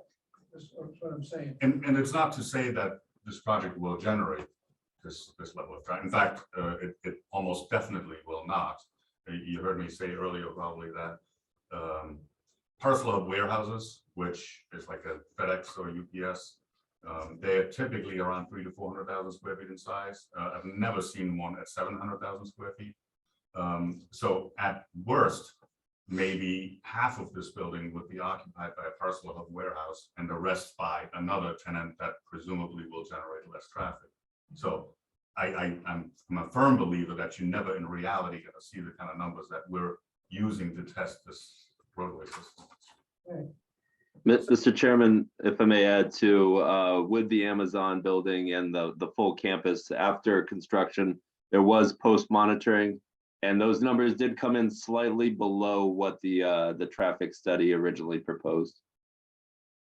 And we've been, Jim, pretty consistent across the board with our warehouses in town, with worst case scenario and actuality.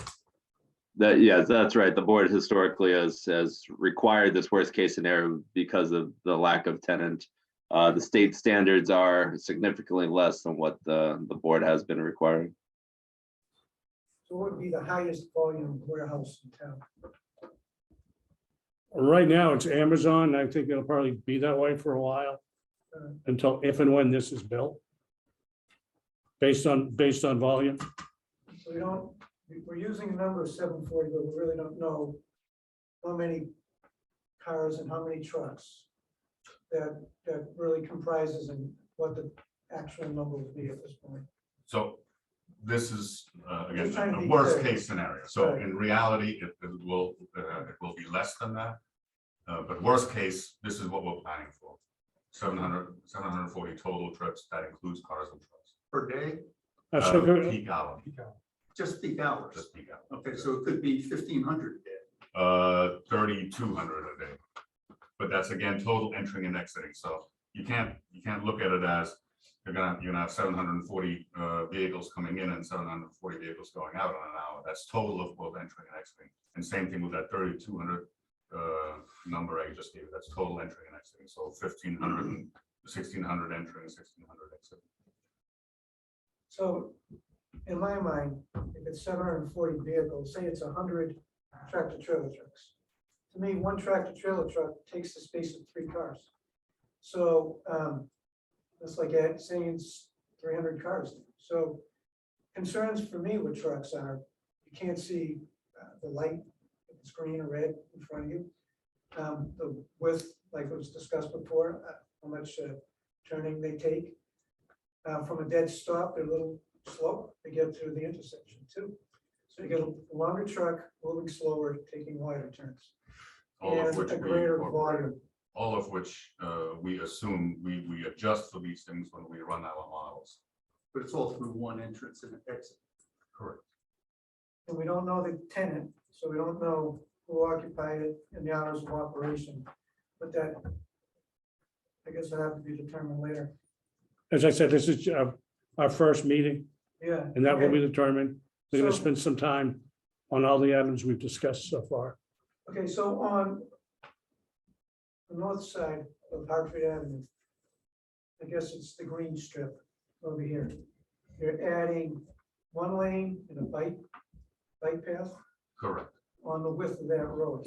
How much land are you taking on that property there? It's varies along the corridor. It's about a 15-foot wide strip between North Main Street and Crossroads, I'm sorry, yeah, Rawson, and Rawson, exactly. So between Cedar Hill and Rawson is about a 15-foot wide strip. It gets a little wider beyond that and where the state layout is. And again, because we're trying to construct this in a way that a future widening of the bridge over 495 can be done without redoing everything that we're just doing here now. and did I misunderstand you when you said bike path was optional? No, the bike path is a requirement by the state. All right, so you have no choice with that, so. Correct. Any DOT project now, anytime you make improvements on a state highway, you have to incorporate pedestrian and bicycle accommodations. And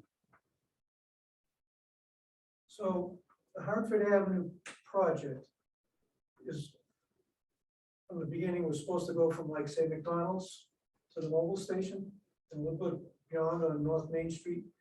But right now, we're only talking up until the highway, right? So all of this construction will only be in that segment. The rest would be done at a future date. Well, everything that you see on that plan, Up to the bridge. everything you see on this plan will be done as part of this project. Up to the bridge, correct. Okay, one more question. When you're headed to Home Depot, and Home Depot's on your right, so I guess you're headed west in that case? East, East. East, okay, I'm sorry. We're gonna have double lanes turning into, you can have a, right now you have 2 through lanes and an exclusive left into Rawson. no, the other way, you're turning into Home Depot. Right, but right now that's what you have. If you're heading east, you have a left turn lane into Rawson and 2 through lanes. In Right. addition to that, we're gonna have a right turn lane into Crossroads. There isn't one now. There isn't one now, correct? Right, so now there'll be 4 lanes. additional lanes. And so if you're turning into the gas station now, instead of crossing 2 lanes, you could cross 3.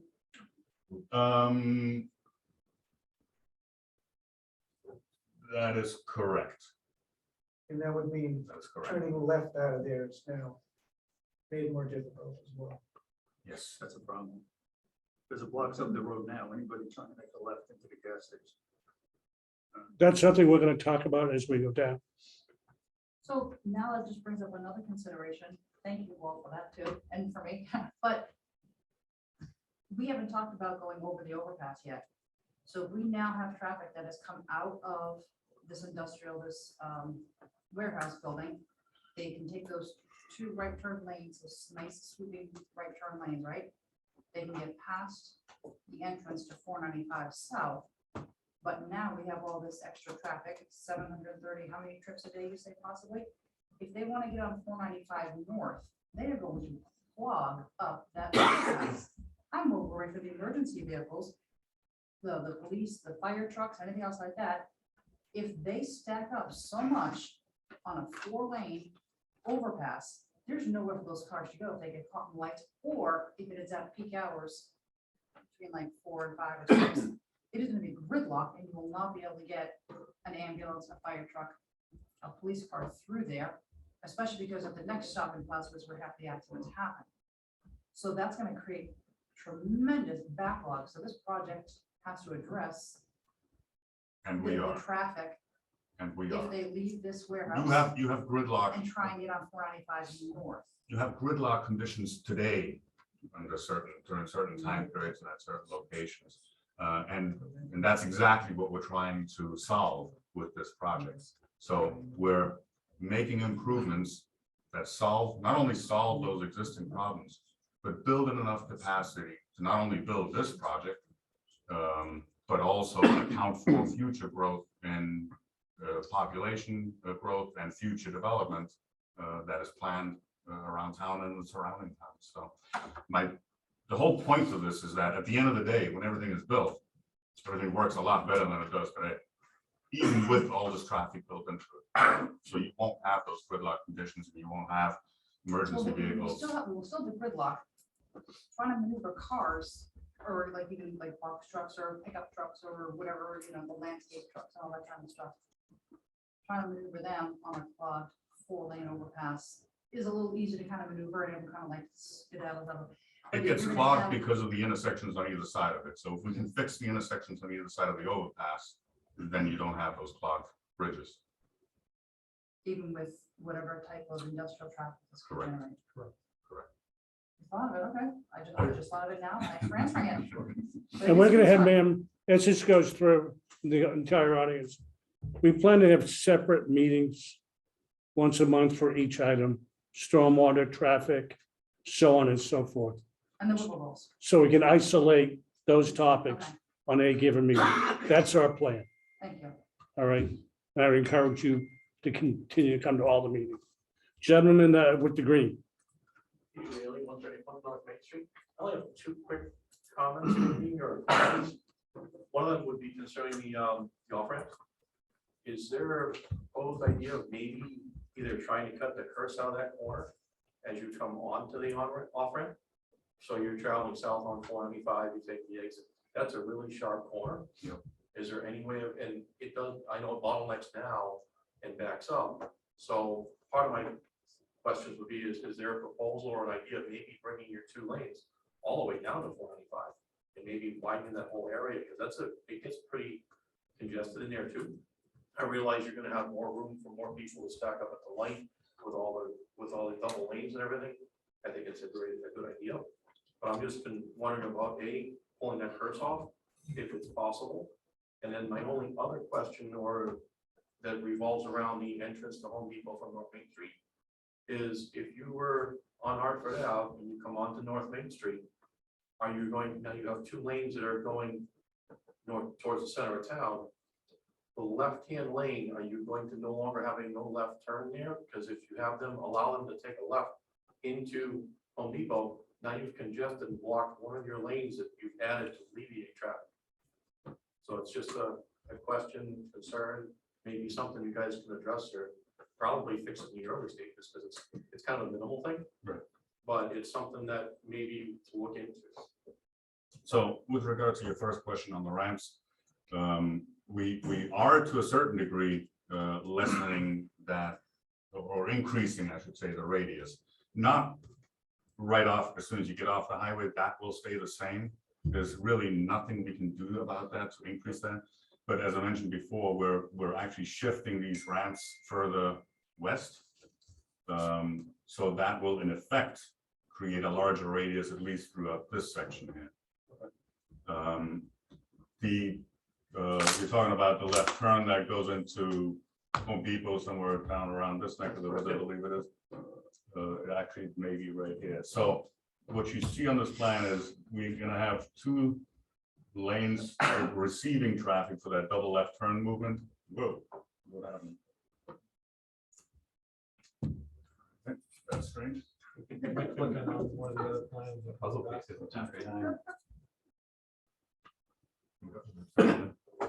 Anyway, I can talk through I this. think I remember the I'm gonna balance. hold this up. No, that's fine. But we're actually gonna merge that traffic back into a single lane before it gets to the Home Depot access road. Okay. Is there any thoughts about maybe extending that a little farther past and maybe making that a left turn lane eventually? So you can shift your traffic back onto North Main Street to avoid that, because I know that there are quite a few accidents in that area. And plus it may also defer some more truck traffic from going into that direction. Who knows? One of the things that we want to be careful of creating an exclusive left turn lane there, because then what we do is create what's called a left turn trap. So you have 2 lanes making the turn onto North Main Street, and then one of those all of a sudden becomes an exclusive left turn lane. So now you get a lot of jockeying for position, which can cause accidents too. So we want to avoid that. But one thing we can look into is possibly extending that widening a little further to at least allow for a wider shoulder through that area. That will accomplish the same thing effectively. Awesome. Thank you. Thank you. Anyone else? My last comment is you've heard a lot from the public, from the board. I'd like you to, anyone on the, with their hands raised, Jim? No, I don't see anyone online with their hand raised. Now, if you'd like, you may unmute. Welcome to offer comment. Just in case. Okay. Yeah, I don't see any. Kirsten Brown is my associate who's on there. She's Okay. taking notes for me. So. Just want to make sure the public gets a chance. You've heard the comments from the board, from the audience. We will draft some minutes of the items we discussed. I like to have you look at thinking creatively about trying to get dedicated lane into the site for truck traffic only, and try to somehow deal with employee traffic to facilitate it off-site as easily as possible. You know, perhaps a dedicated egress access to the warehouse for employees That comes some into the. into the project property or, someplace you know, Other than Crossroads? yes, Is that what you're saying? yes, somehow, so we're not putting a lot of traffic back onto the parking lot and trying to get it out as quickly as easily as possible. What, do you have options in your, I'm not, like out to North Main Street or? Perhaps North Main Street. Yeah. So we, Mr. Chairman, I think with that, in terms of options that Mr. Curley is referring to, next steps, I think, obviously, is establishing a peer review engineer to evaluate traffic and stormwater, and certainly through that traffic review, we can certainly have our engineers vet their design and maybe offer some comments based on the comments here tonight. So unless there's anything else, what I'd like to do is make a motion to have a peer review established. We just do that, right? We don't need much for that. Do we need, I think, anyone object? So then can we draft peer review? And how long would it take to get the results back? We should be able to get you the proposal by probably the end of next week. You're okay with it? Give us the review funds and we'll be good to go. Mr. Chairman, ask questions, clarifying questions. Yes, sir. You mentioned at the beginning of this discussion that there was been some collaboration with the Conservation Commission to make sure that, particularly in the stormwater scope, I think there was going to be one uniform review, right? So that the planning board. Well, and the we're commission- running parallel. Thank you. I think that'd be best for you. That's exactly where I was going. So I'm hoping you give me that answer, and that's the answer I want. So that's what I would like to do. Yeah, very much. I think that would streamline things. I agree. Yeah. So I just want to be very, transparent. That's Of something course. we would like to do. Yeah, thank you.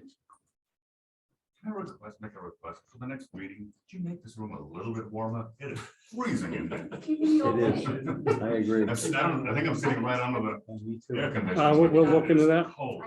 who brought this guy? Jim, when we like to the next meeting on this? So I think it may be appropriate for a continuation to your November meeting. There's been some references made to grant funding for Hartford Avenue, and I think we may have a better indication on where we stand with that grant at that time. So I believe our meeting is on November 10th. So we would like to have you come back November 10th. I don't think we'll have the results back from the peer review at that point. But at least we'll get that process started. Absolutely. And then I believe you mentioned the importance of the funding. I think this is basically, to some degree, grant contingent for a while. Fair assessment. Yeah, I think it is. I think they go hand in hand. One is the project is in part the catalyst for the funding, so it's a necessary component. And we certainly appreciate all your help in processing But that for yeah, us. I think the expectation would be that we want to get an answer on the funding. As Jim alluded to, I think there's every expectation there'll be some information coming before the meeting on the 10th. So Okay. we should have a good sense of it. So we'll see you at the first meeting in November. I want to thank you for your very thorough presentation. I want to thank the public for their participation. Finally, the AC is off. Move to continue Motion to continue. The 10th? to the next Is there a November motion to 10th. continue? Is it the 10th? It is. Okay, so moved. And then second. Do I have a second? I'll second just with the discussion, just for the public and just a clarification, Jim. For the next meeting, it's the only topic we're gonna talk about is the funding So there's no, the peer reviews won't be back, obviously, so that will be just for people that might want to come out and understand. Yeah, I think that's fair, Brian. Very likely will be an update on grant funding, maybe some slight updates in terms of anything that the applicant would like to provide. But yes, in terms of big picture, details in terms of traffic, stormwater, environment, et cetera, we probably won't be in a good position by November 10th to get into those details at that time. But at that point, they may want to give us additional information. Perhaps, I think a lot of that additional information will be shaped in some way by the peer reviews. Okay, Comments, I imagine. So that's fair. they Good go point. hand in hand to some degree, and if we're getting some preliminary indication of some of those comments, we're certainly ready to come and address. That'd be them. great. But again, waiting for the peer review. I think as we get to the 10th, we can. That's fine. communicate The with only the concern, office and sir, understand what the- is I think, based on the schedule, our second meeting would be Thanksgiving evening. We're all family here. I'm right? busy that day. Okay, so we're only gonna have one meeting that night, plus I also think, We're a very committed planning board. We may not be able to do that. but the Patriots are playing Not that that night. committed. So we'll try to, work to accommodate your schedules. You say we're gonna work around the Patriots game then? No, I didn't say that, sir. No, Bills game. I think you'll be home for that. We'll put it on the TV. Yeah, we usually do plan during Bills games. We're usually here. Okay, I will not. I'm kidding. I will not. I noticed the pin. That's. The only other Yeah, I'm discussion a hard-carrying member of the mafia. is there any benefit to a site walk? Those are usually helpful for me. It's gonna get cold soon, so. Yeah, we may want to look at that. Perhaps, are you talking about a site walk with conservation? Yeah, as a matter of fact, we are. It's currently scheduled for Saturday, November 9th. Fifth, sorry, fifth, and the hearing's 9th. Yeah. Okay, so what we might want to do is do separate site walk the same day. I think they'll be looking in more detail than we are, so we can schedule that so we can have both parties meet their needs. 8:30, yeah, would you be looking to a sidewalk on the site? I mean, they're obviously focused on the development of the site itself and the resource areas associated with the land that we would be disturbing, and some of the questions that were raised tonight. I feel like most of the conversation tonight has been about 126. There'd be two different sidewalks. Okay, so would you would be focused more on, Among the building okay, and leave their expertise, the surrounding areas to address the areas, comments of the neighbors. And then we'll be working in concert with them as well. Okay. And collaborating with what they're. So we don't need to schedule that, I'm just throwing it out there. No, I think it's fine. And we will, for purposes of the commission walk, we're planning to stake building corners and stake some areas that, so. That'd be fine. Staying in the middle of the former gravel pit, looking at wooden stakes that represent corners and things okay, like that. And for them, that's very valuable because they're. 8:30 was the scheduled time of the commission on the 5th. and how long do you think time will be spent with them? Hopefully not too long. Boston learned a long time ago not to predict the duration of the site. Yeah, I've been out there many a morning. And for longer than we probably should have been. Is it possible that we could deal with different representatives from the company on different sidewalks? We can talk to Jim's office about it. We certainly do can it try to another see if we day. can coordinate We'll that. Make ourselves available another Okay. day if that, we can do it on the Sunday if that works for folks. We'll We'll work something out. Yeah. Either, Saturday or Sunday. Okay. And we'll have a more firmed up answer for you Yeah, we'll at communicate with at our meeting. the wetlands office as well, the conservation office as well, and understand what they expect for Okay, duration. We didn't specifically discuss that last night. We can ask. so that'll be a topic of discussion for the Big 10th. site. Thank you for bringing that up. Anything else? I want to thank everyone here for attending. Thank you very much. We have a rather robust agenda tonight. We have a couple more items we want to get through. We just gotta vote on the motion, just technically speaking. Excuse me, We just gotta vote on the motion. To continue, correct. motions to, for the meeting on November 10th has been made and seconded. All in favor? Aye. Aye. Motion passes unanimously. Thank you very much. Thank you. Have a good night. Thank you. And we'll keep it warm for you. Thank already you. You're welcome. Thank you. Much better already. I agree. And maybe we actually reduced your remaining discussion. That's the next topic of discussion is exactly the same roadway plan. Correct.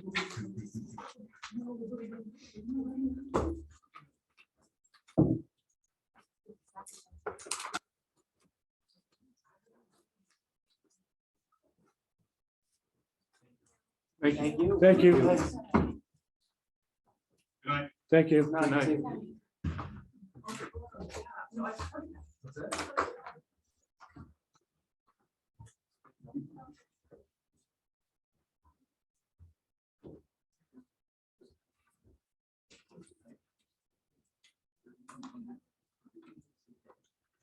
Jim, our next discussion item is discussion about Hartford Avenue.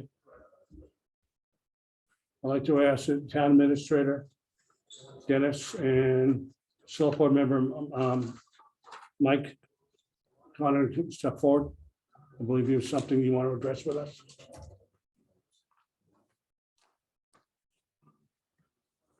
Didn't know actually if you wanted to address it, but Okay, I think we've been talking quite a bit about Hartford Avenue. Yes, we have. And the rezoning that's come forward a few times on the properties up there, the median properties. And we had a conversation, I know Amy's been involved, and Michael certainly has been involved about maybe forming some sort of a subcommittee to work with the neighbors, the boards, and talk about, you know, what ideas are out there that might work for the property owners as well as for the community to pretty that up. We know there are some residents that want to see it rezoned, that own properties that they feel they're never going to be able to sell. We know okay. that there are neighbors that obviously live in the Rawson Road neighborhood that are very concerned about anything happening there.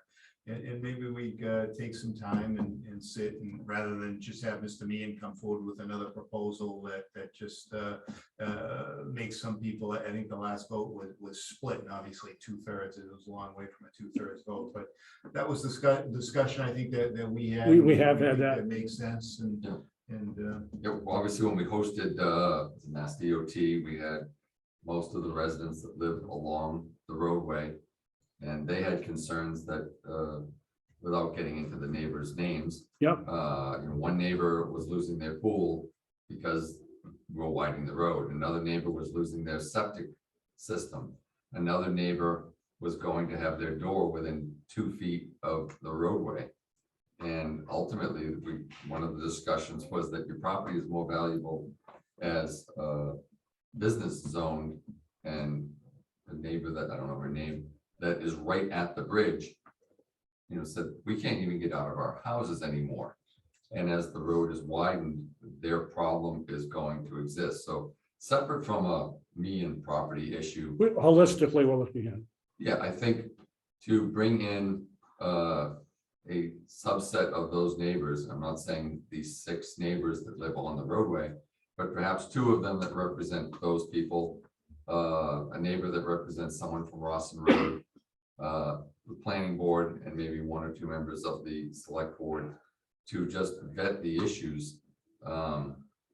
And you know, I think Mr. Meehan's name has dirty connotations because of how the property looks. But I think we as the town need to represent the other neighbors and recognize that upon the widening of this project, they are severely impacted. And I don't think they themselves have the bandwidth or knowledge or timing to know exactly how to navigate that. So some of the direction from the planning board would be key, which is why it's not being taken up by the select board itself. That I think that having the planning board hear their concerns and make recommendations that would be appropriate would be beneficial. I think we would like to take on that task and work with the neighbors, the Ellison neighbors in town in general, to try to look holistically what we can do. Yeah, because one of the concerns that came up is to not have something that looks like a business. Mhm. Some properties that came to mind, if you're familiar with the work that's being done on 109, that's down by the McDonald's, that's down by Starbucks. Okay, Some of the properties there, even CVS, there looks like a house. mm-hmm, And to keep the flavor of the neighborhood look, but appreciating that these people can't get out of their properties is a problem for them. And I think that we can manage both of that. And certainly the select board doesn't have the expertise that the planning board has, and certainly the backing, should it go to town meeting for something like that, that multiple boards were in favor because we recognize the problem long-term would be helpful. I think that's something this board would support, as I said, So I entirely. think we would tap Amy to help us with the neighbors to see who wants to be involved. Okay, And then you decide amongst your board who you would like to be part of that committee. Someone from the select board, and Dennis as an ex officio. and then the zoning board member. Sure. Okay, And obviously, subcommittees are public posted meetings. Yes. And, you know, and maybe one or two residents that are participating, but certainly as many that are interested. it's open to the public Absolutely. and treat it like a planning board meeting. Yeah, and we'd look to have Jim obviously join us for those meetings to provide technical assistance as well. Well, again, we would love to do that. What I would envision is have the subcommittee meet maybe an hour before a regular meeting. At least, once or twice a month. Yep. And maybe start at our next meeting. And unfortunately, the first meeting in November, because we're only gonna have one meeting. But maybe if we need to add other meetings during the month to put something, I would assume we envision something going in front of the town meeting, If we come up with potentially. something, yeah, I think the goal is to try and find some common ground, something that makes sense for the town and. With the neighbors, the landowners. Absolutely. So if in fact we're able to come up with something, then bring it forward in May. Okay. I appreciate that. Thank So you. I think at our next meeting, we would talk about who on our board would be interested, and I honestly think maybe November is too soon. Okay, Because at your next meeting, decide who would represent it, and in that time, maybe you and I could work with Amy on reaching out to the neighbors to start something for December. fine. That'd be great. Good. That's it. Oh, yeah. I apologize, it got long, No, it's the previous important meeting, stuff. but I think it's important to get neighbors input. Absolutely.